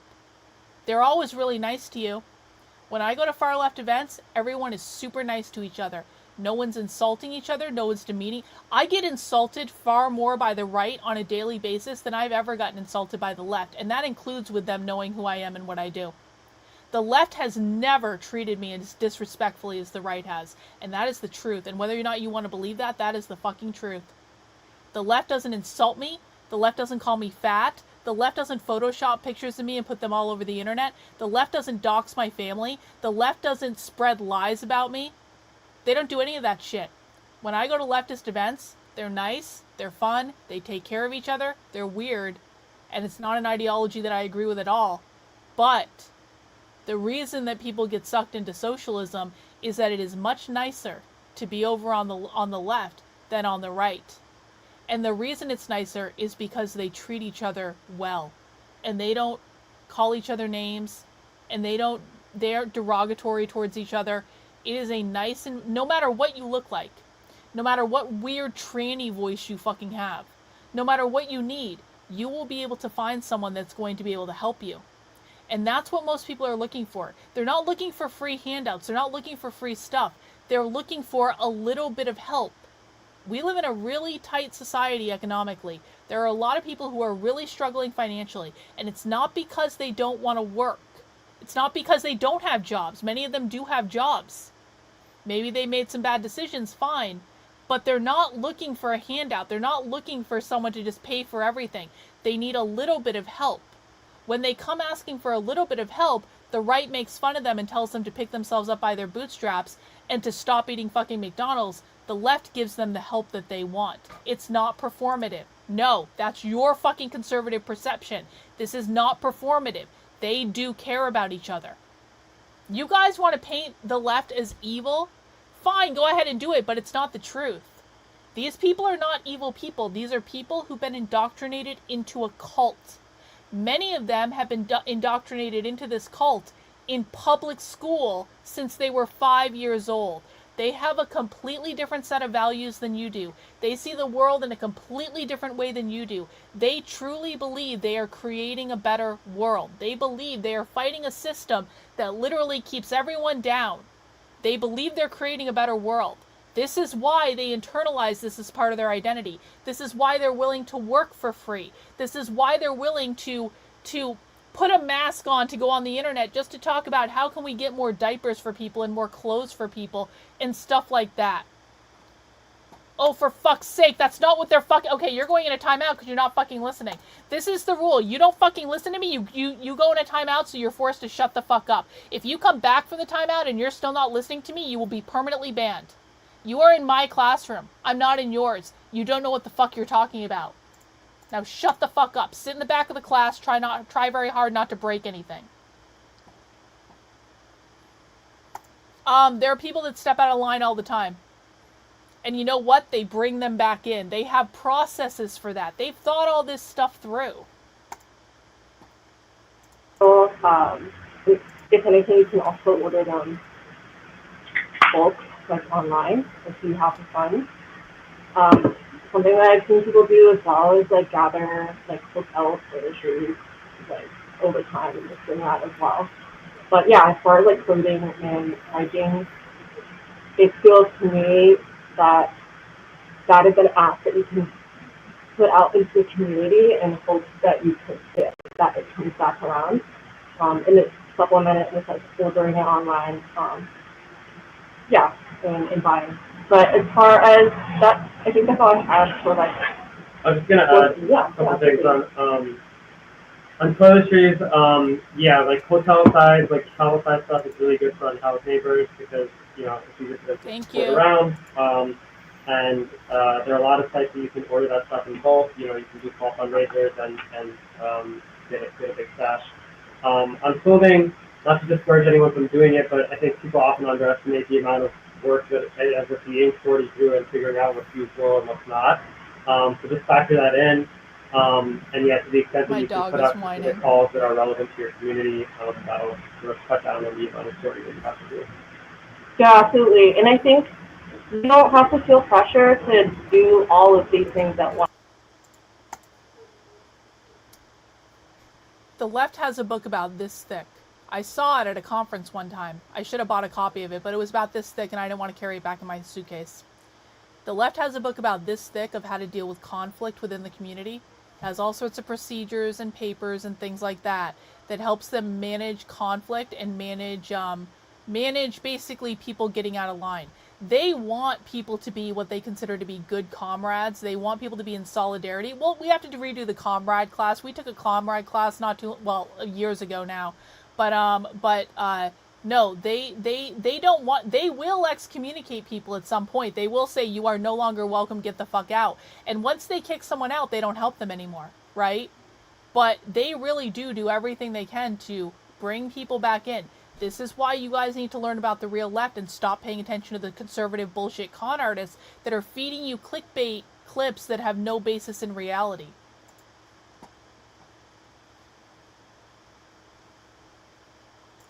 Again, most of the left doesn't care. You guys are seeing clickbait that you're being fed, and it's horrible clickbait, and those people are acting abhorrently. But you really need to start fucking listening. The stuff you see on Twitter, the stuff your conservative influencers talk about on their shows, this is cherry-picked. They're giving you the stuff that's going to piss you off, because when you get pissed off, they make money. It's not the real stuff. It's not even the most dangerous stuff. But you're seeing a lot of it in short succession because all they're doing is cherry picking the worst possible things. That's not to say it doesn't happen, but you're not seeing the bigger context here. You're not seeing that it is a teeny tiny part of the left that cares about Charlie Kirk. Most of them, like I said, I've been going inside leftist events for 5 years. I literally never heard them talk about Charlie Kirk until a couple days ago. They didn't really know who he was. They maybe knew who he was, but they weren't paying attention to him. They weren't talking about him. They weren't strategizing against him. They weren't writing books against him. They weren't doing any of this stuff. This is just for clout right now. This is to, like, impress their friends for right now. But none of them really fucking care. And by and large, on the left, like, most people aren't even talking about it. Yeah, Tim Pool doesn't know what the fuck he's talking about. If Tim thinks the left is liberal, that is fuck off retarded.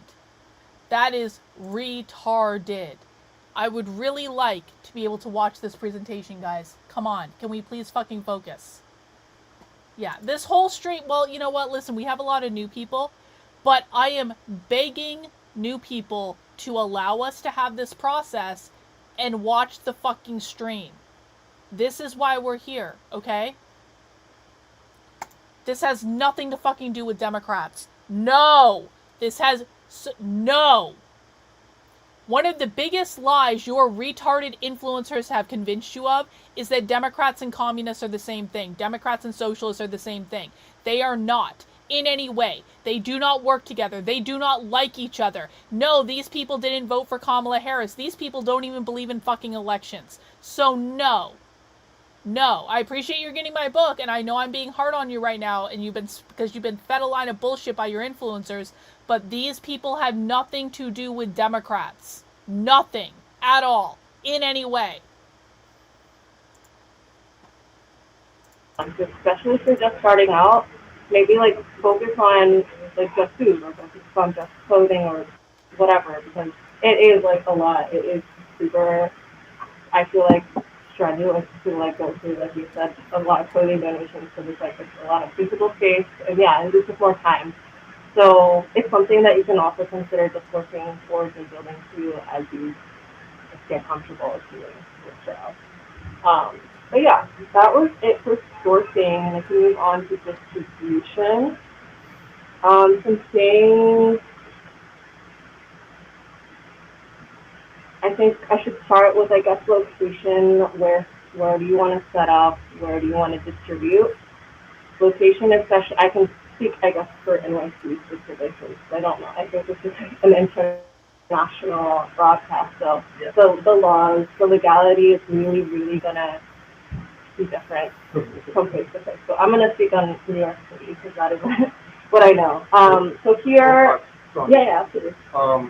We have like less of a time constraint, so don't feel like rushed. Okay. And also, if anybody wants to add on like any of these topics that maybe someone forgot to ask to bring up, feel free. We have less of a time constraint. Okay. 2 hours now. 2 hours?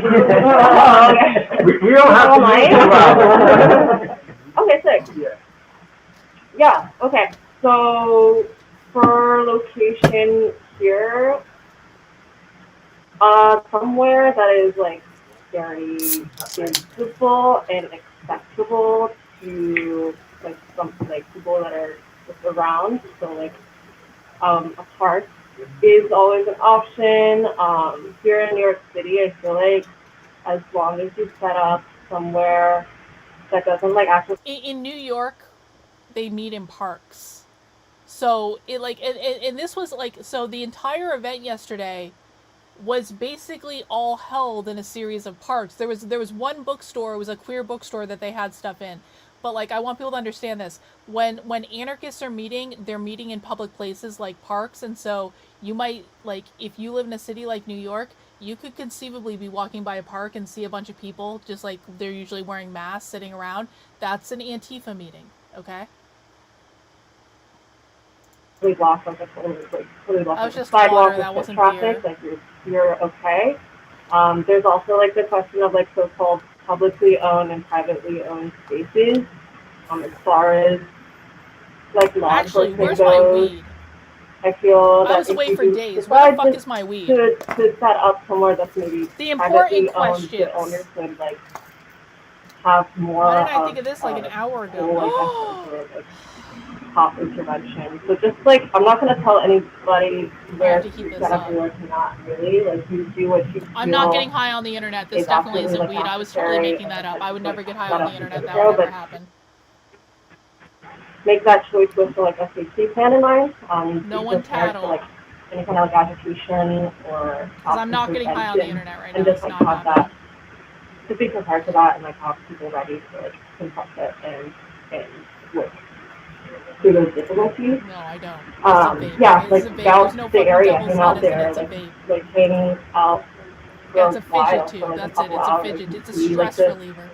who is in the area to like, yeah, they. Bro. Would it surprise you to know that I have many, many clips of socialists talking about violently overthrowing the government that your conservative influencers never shared with you? I have probably... Do you guys think that Texas State professor is the only person I have from the Revolutionary Socialist Conference talking about overthrowing the government? No, no, no. No, no, no. I have at least 6 clips from last fucking weekend of them talking about overthrowing the government. I have clips going back years about these people talking about all the fucking shit they're doing right now. Like, I have everything, and I've sent this to conservative media outlets over and over and over, and they never tell people. Yeah, you would think someone would care, but they don't. Anyway. Like, who can flux. So I think, yeah, that's it. If you have, yeah, we heard them literally talking about like eliminating their opponents. Yes, we did. Once you choose your location, and let's just say that you want to do your food, you want to do hygiene products, you want to do clothing, for example. Something that's really helpful is just to put things out. If you have everything going at once, put things on separate tables so that people can spread out a little bit and the line doesn't like bottleneck too much. And that way also like people they're gone. And they're only there for food, they can get in line and prioritize that. And if they want to grab something else, then they can go to like a different area. And I think that like really helps with the flow of your distro, and can prevent like, yeah, just crowds and agitation in general. Yeah, so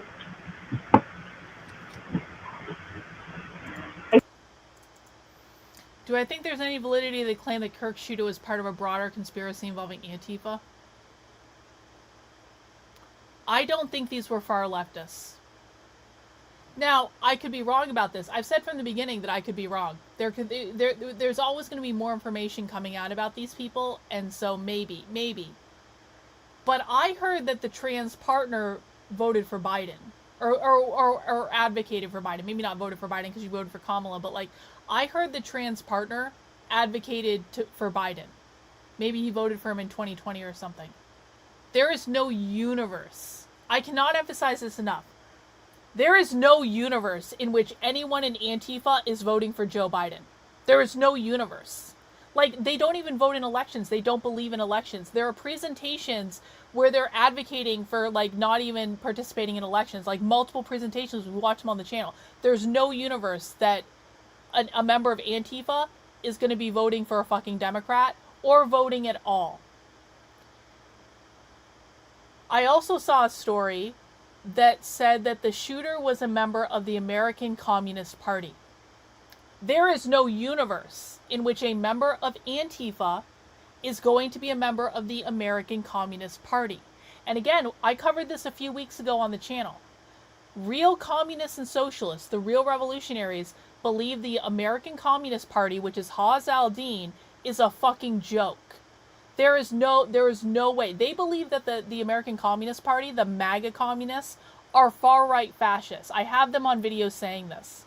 There is no way that Antifa is ever going to be involved with the American Communist Party. Let me give you another example. There are many groups that people in Antifa won't be involved with. The Party for Socialism and Liberation is one of the most commonly known about communist groups right now because they've had some high-profile stuff going on.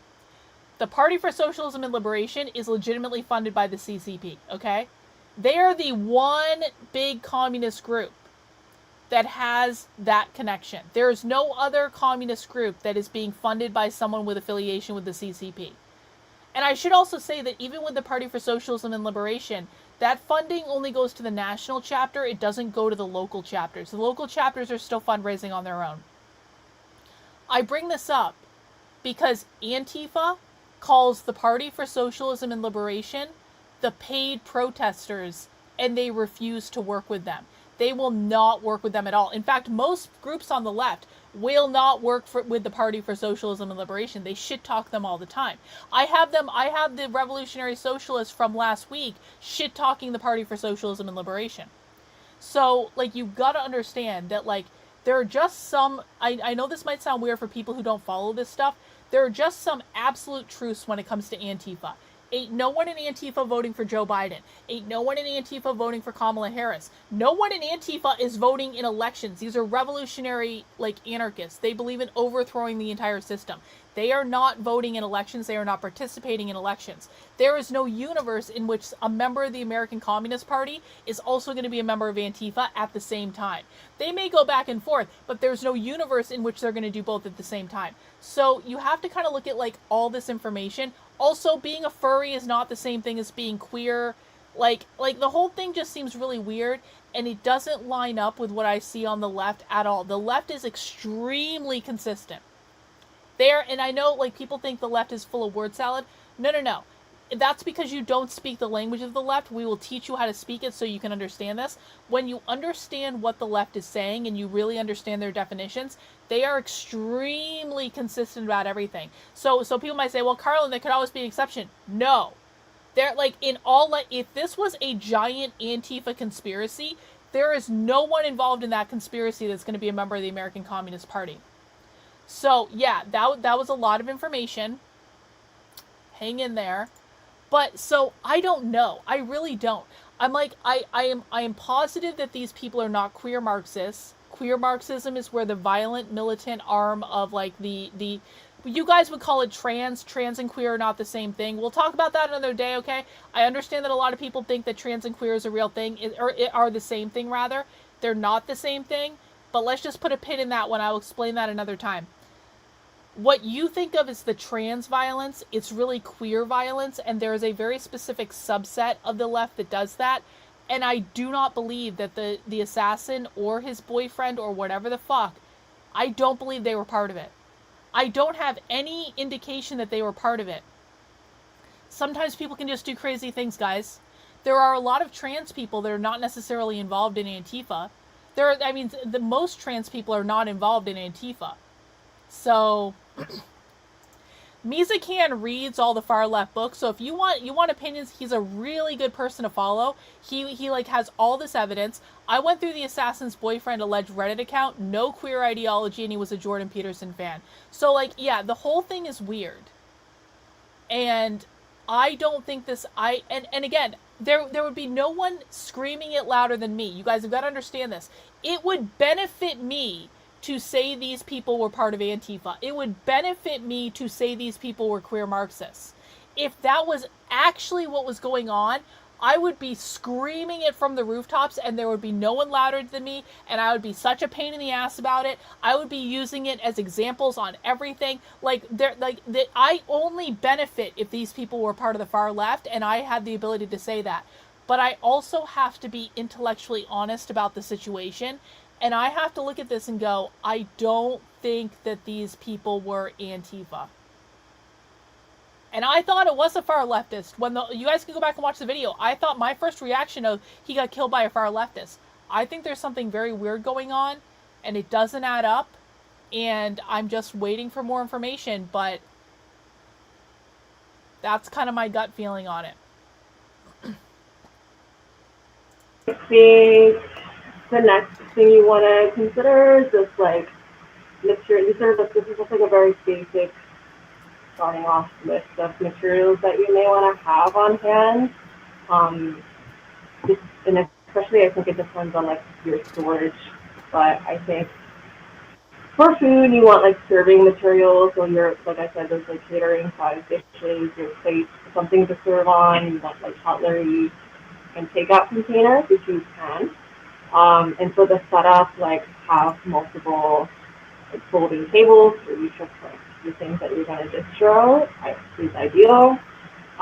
Banners are cool to like let people know who you are, who you're about. Draw them in. Do an art build with your comrades. And then like cleaning supplies is important. It's really essential to like clean up after the space, like leaving trace, like make sure that you're respecting whatever area that you do your distro in. Yeah, and I think that just helps. It's conducive to just building like healthy relationships with the area and with the neighbors over time.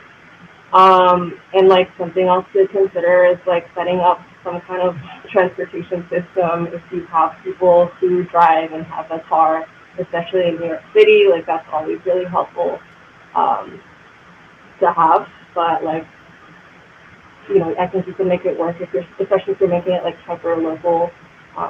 You could definitely make do with like transporting things with a cart or just carrying it in a big bag, whatever works. And some,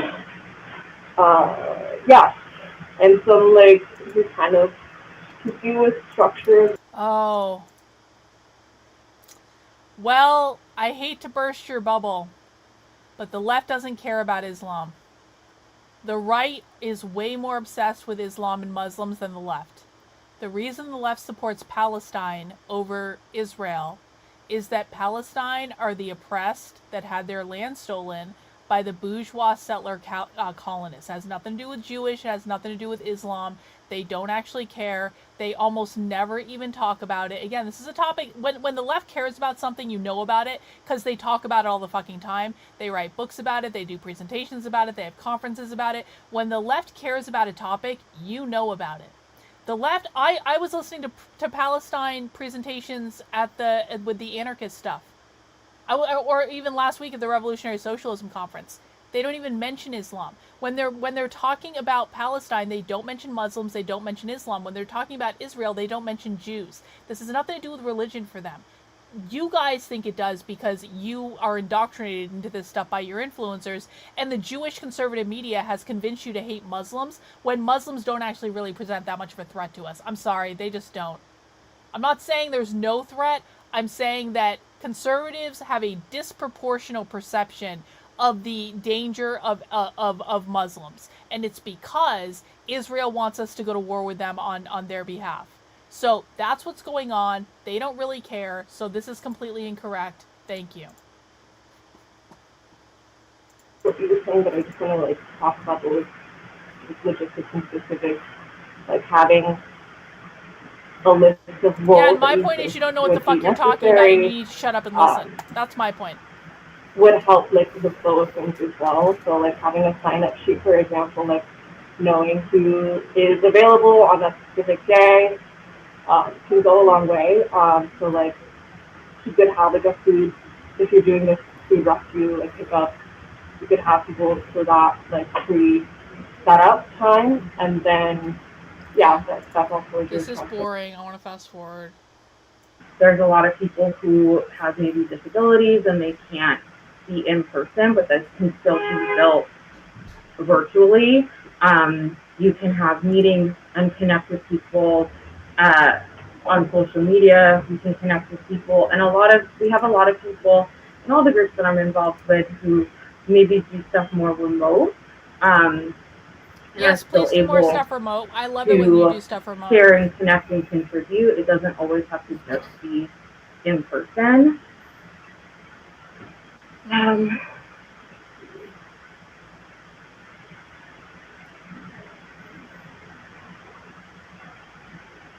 So yeah, when I think about like the people that if you're going to be on my channel, you're going to fucking listen to me, and you're going to understand that I'm not here to learn from you. You are here to learn from me. I'm telling you to shut your fucking mouth and listen. This has nothing to do with Islam. If you say one more thing about Islam, you're going in a timeout. If you do it again, you're going to be permanently banned. This has nothing to fucking do with this. The reason you don't understand the left is because you don't shut your mouth and fucking listen. You have a presentation right in front of you right now where you could be listening to what the left actually says and what the left actually does. And this presentation is happening live out of New York City, and I paused it to talk to you, to tell you to shut the fuck up and listen or get out. Do you understand? You are in my classroom. I am not in yours. That have sustained each of the projects that I'm with. Like, it really comes down to those bonds that were made, like, when you're organizing your supplies at like 10 p.m. and you're really tired and you just want to go home. Or we did a community movie with one of my groups last week, and just sharing in that everybody can connect to that experience of watching together or sharing a meal, and that consistent showing up for one another is what builds the trust and the foundation of your group. Does anybody have anything else they want to add to building community? I think it's just really, and not over promising things to people. Like when you go, like I see a lot of people come into things and they want to be so helpful and they want to be all over the place and doing all the things, but like really be clear about what your capacity is and what can you offer, whether that's like you're meeting someone, a neighbor on the street, or whether that's in your mutual aid group.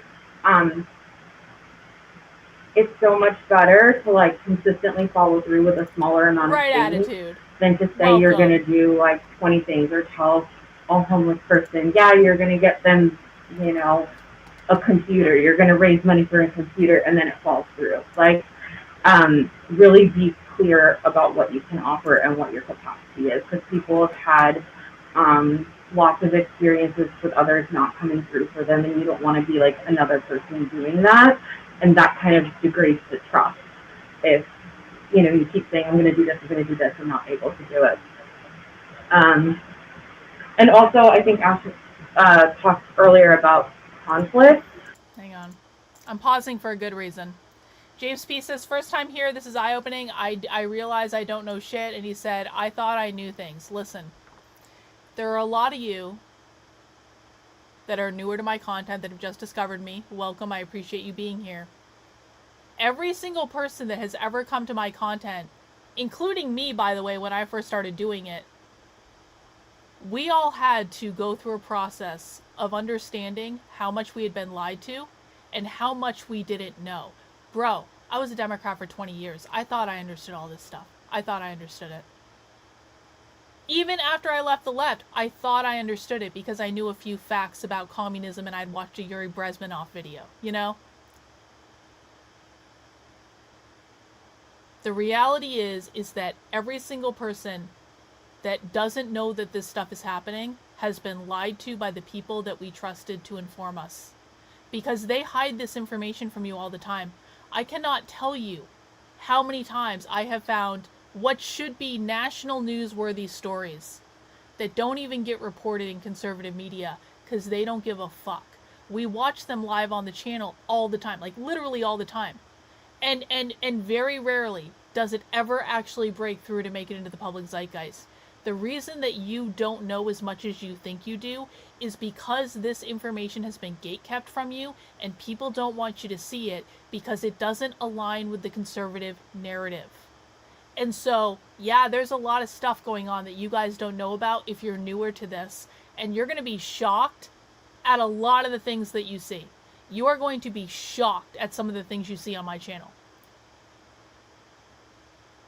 But you have to understand that every single person that's ever come to my content has gone through the same process as you. It's very consistent, and we will help you through it, and we will answer your questions. And you know what? You are among people who have had to give up on the dream that we have any people in any position of power that we can trust. We have to do this ourselves. Yeah, I know. I was a fucking Democrat. I know. I'm a Democrat and then I became a fascist. I know. Okay, I know. Yeah, and James Lindsay is a fucking liar too, and if you've ever listened to James, I'm very sorry. He's a fucking liar as well. Like, when you're engaging in community, when you're engaging with people, period, conflict is going to come up. People are not going to agree on everything, and like that's okay. I see groups fall apart over conflict, over not being willing to like engage in that all the way. You know what? This is kind of a boring presentation.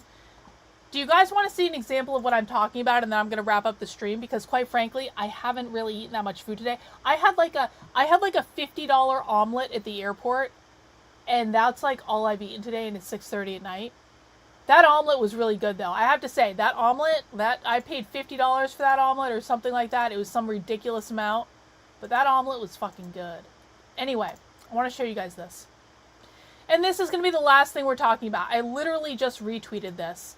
But I want you to look at this tweet before I play this.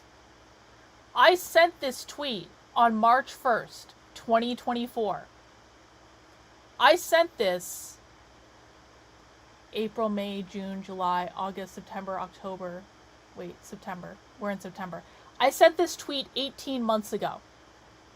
This is from a presentation that happened 2 years ago. Okay? This is from the Revolutionary Communists of America. The Revolutionary Communists of America are not the most crazy leftists we cover, but they're ubiquitous. They're everywhere. They recruit on college campuses. They poster in cities. I just got one of their posters. I got one of their posters at the queer bookstore that I went to in New York. I posted about it on my Twitter. This is a clip that we got from the Revolutionary Communists of America about 18 months ago. And this is a clip of them literally talking about overthrowing the federal government. First of all, they made fun of conservatives. You're going to hear them start the clip by saying, conservatives think the Democrats are communists. No. We're going to show them the real communists. And then they talk about overthrowing the government, overthrowing the Congress, and raising the red flag of communism above the White House. And they did this in a room with 200 people that had signed up for a weekend event trying to learn about Marxism and socialism. And this never got reported on conservative media. So do you guys want to hear it? Do you guys want to hear communists talk about overthrowing the government? Here you go. The organizer of the insurrection, he said that 2 years before, just 2 years before 1917, the czarist military officers, the imperial officers, this is a quote, he said, they thought that the moderate liberals were extreme revolutionaries. Well, the Bolsheviks, in their eyes, belonged to the fourth dimension. I think we belong to the fourth dimension for the Republicans that are talking about communism being the Democratic Party. We'll show them the real communists. They make fun of you. They make fun of you. Now, I'm not going to get into the weeds about how exactly a transfer of power could take place, but we did see a glimpse of revolutionary potential in this country in the summer of 2020. Let's imagine another scenario like the upsurge of the George Floyd movement, where millions and millions of people are pouring into the streets from coast to coast. But instead of a spontaneous uprising, we're talking about an organized uprising, a coordinated general strike action that has units of workers that have been preparing for it in every industry and every workplace, that are organized as units preparing to do something more than just paralyze industry, to do something more than just bring society to a halt. I want to explain something for people who don't understand what they're talking about when they say general strike. And then we're going to play the rest of the clip, but you need to understand this. These people control the labor unions. All of the labor unions. The labor unions, the SEIU, the UAW, the Teamsters, the CWA, the NEA, the teachers union, the AFT, the teachers union, like every single major labor union is controlled by these people. They use the labor unions to organize their political actions. One of the things that the communists want to do, and they want to do it in 2028, is a mass general strike, where they want to demonstrate the power of labor in this country by having all labor across all industry, all unions working together to strike at the same time to completely cripple society, okay? They're planning this actively right now. There are groups, we just listened into a call last Monday, there are groups that are placing workers in workplaces specifically to organize unions within those workplaces so that they can prepare for this mass general strike that they want to do in 3 years. I was telling my husband about this the other night, and he said, "Oh, Karlyn, that's the revolution, huh?" And I said, "Yeah, that's it." Now, what did you just hear this communist say? This communist is about to tell you about overthrowing the government. What did he just say? We need to use the unions to organize these units that we can use for a mass general strike. But we want to use it for much more than that. Listen, we're going to go back and listen again, okay? He jokes about conservatives not knowing who the real communists are. And now he's going to go into talking about we want to organize for a mass general strike, but we want those units to do something more than a mass general strike. Listen. I need everyone to listen.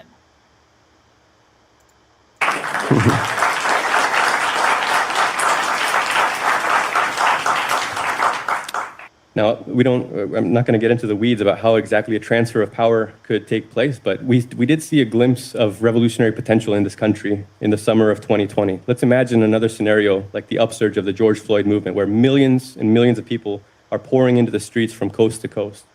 But instead of a spontaneous uprising, we're talking about an organized uprising, a coordinated general strike action that has units of workers that have been preparing for it in every industry and every workplace, that are organized as units preparing to do something more than just paralyze industry, to do something more than just bring society to a halt. You have strike committees, workers' councils prepared in advance. Now, I've heard comrades ask, what could it look like? And again, we don't know exactly how these things are going to play out, but I don't think it's hard to picture. I mean, we saw the drama in Congress this week where after a lot of intense debate, there's a formal announcement that says the office of the Speaker of the House of the United States House of Representatives is hereby declared vacant. Well, with a victorious transfer of power, I think we can make a similar announcement when it comes out. It'll be a shorter one. The United States House of Representatives is hereby declared vacant.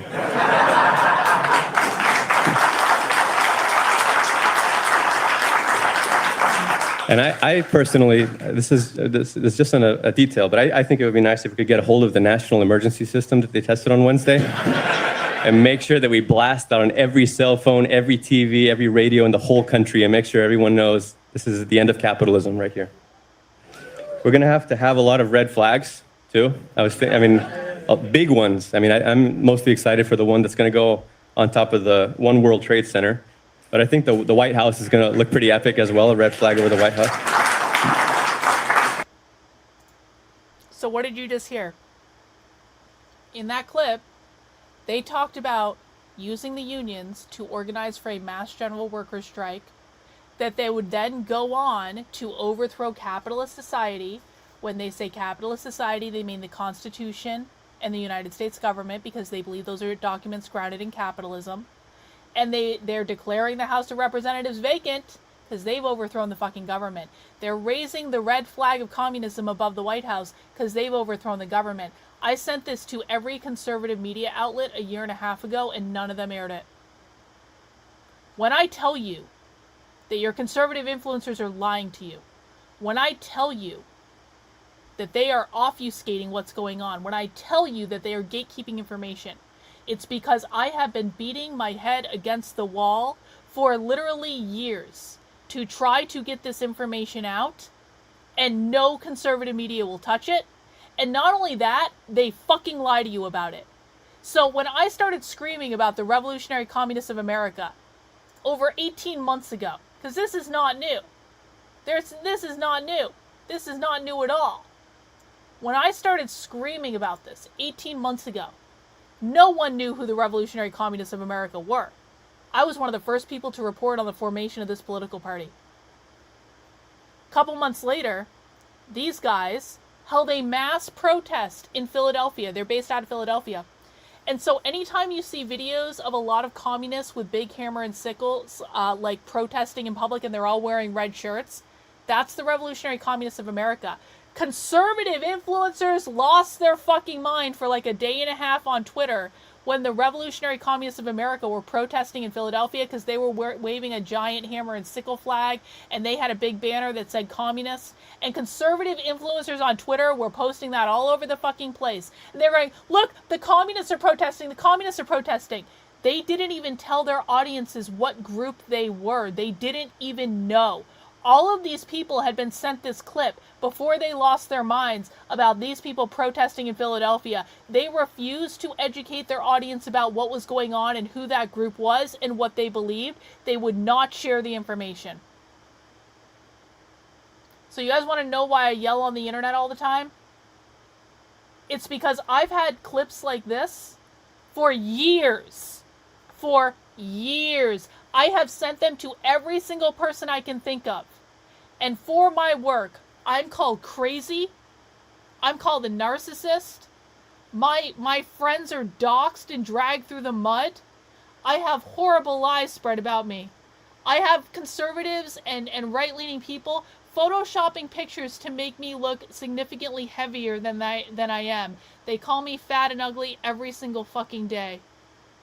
That's the thanks I get from the right for going and finding all this information. And it's never shown to the audience, and it's never shown to average people. And I know that when average people see these clips and they see what's going on, the shock that people experience, I understand. I get it. I've been doing this a long time. But you guys want to know why Charlie Kirk happened? It's because conservatives aren't telling you the truth. They're going with a narrative that is unhinged from reality, and they are denying you information that could have prepared a lot more people for what was coming. So, that's really what I have to say. I don't, when I say no one, I mean no one. When I say no one, I mean no one. So, anyway. Well, I'm not a narcissist either, as it turns out. They just like to say that so that people don't come and watch the content and see for themselves. Anyway, I'm going to sign off, guys, because I'm going to go get some food. We are having movie night in my supporter Discord tonight. I believe we are watching the Rodney Dangerfield classic Back to School, which I'm excited about because I love that movie, and Jennifer, who hosts our movie night, hasn't seen it yet. We'll be starting movie night at about 8 p.m. Eastern Time, so that's about an hour and 15 minutes from now. If you would like to join us for movie night, head over to my Substack. That is Karlyn, Karlyn, .substack.com. Sign up for a membership, $8 a month, $80 a year. We do movie nights every Sunday night. We do movie nights every Monday night. Monday nights are a little bit flexible. I think we might have a spy stream tomorrow. Spy stream is when we go inside live leftist trainings and talk about it. When you sign up as a supporter on my Substack, you will get access to come infiltrate live leftist meetings with me, and I think we have one tomorrow night. So get signed up as a member, support my work. I am 100% independently funded. My only job is to show you guys the receipts and to tell you the truth, and that's it. So I appreciate everyone new on the channel. I appreciate you stopping by. I appreciate you letting me yell at you, and some of you damn well deserve to be yelled at, and you know it, and it's fine. And I'm going to go watch a movie with my community, and you're welcome to join us in the Discord. I will be sending out a link to every supporter on Substack, so if you're not a supporter yet on Substack, sign up. I will send out a link in the chat tonight, and you can come and join the Discord and watch the movie with us, or come next week. And I stream Monday through Friday at 5 p.m. I will be live at 5 p.m. tomorrow, so we'll be streaming then. And subscribe, come back to the streams, ask questions, do all that stuff. That's all I got for right now, guys. Take care. We'll see you soon. Bye.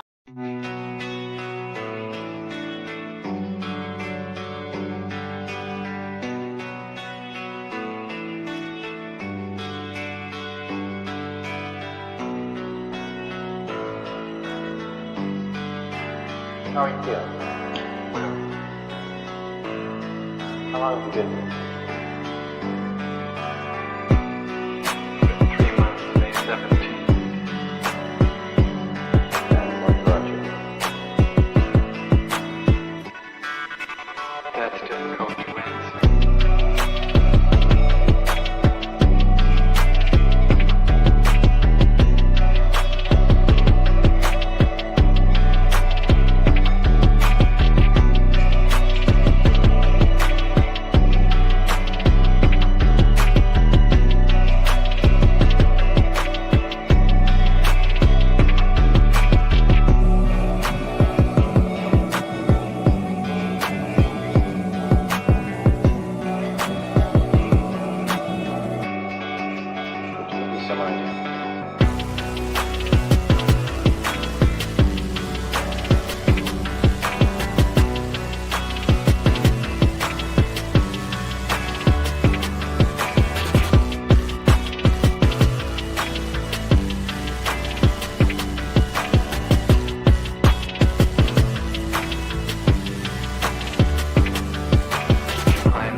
people has eventually resulted in your being here in the hospital.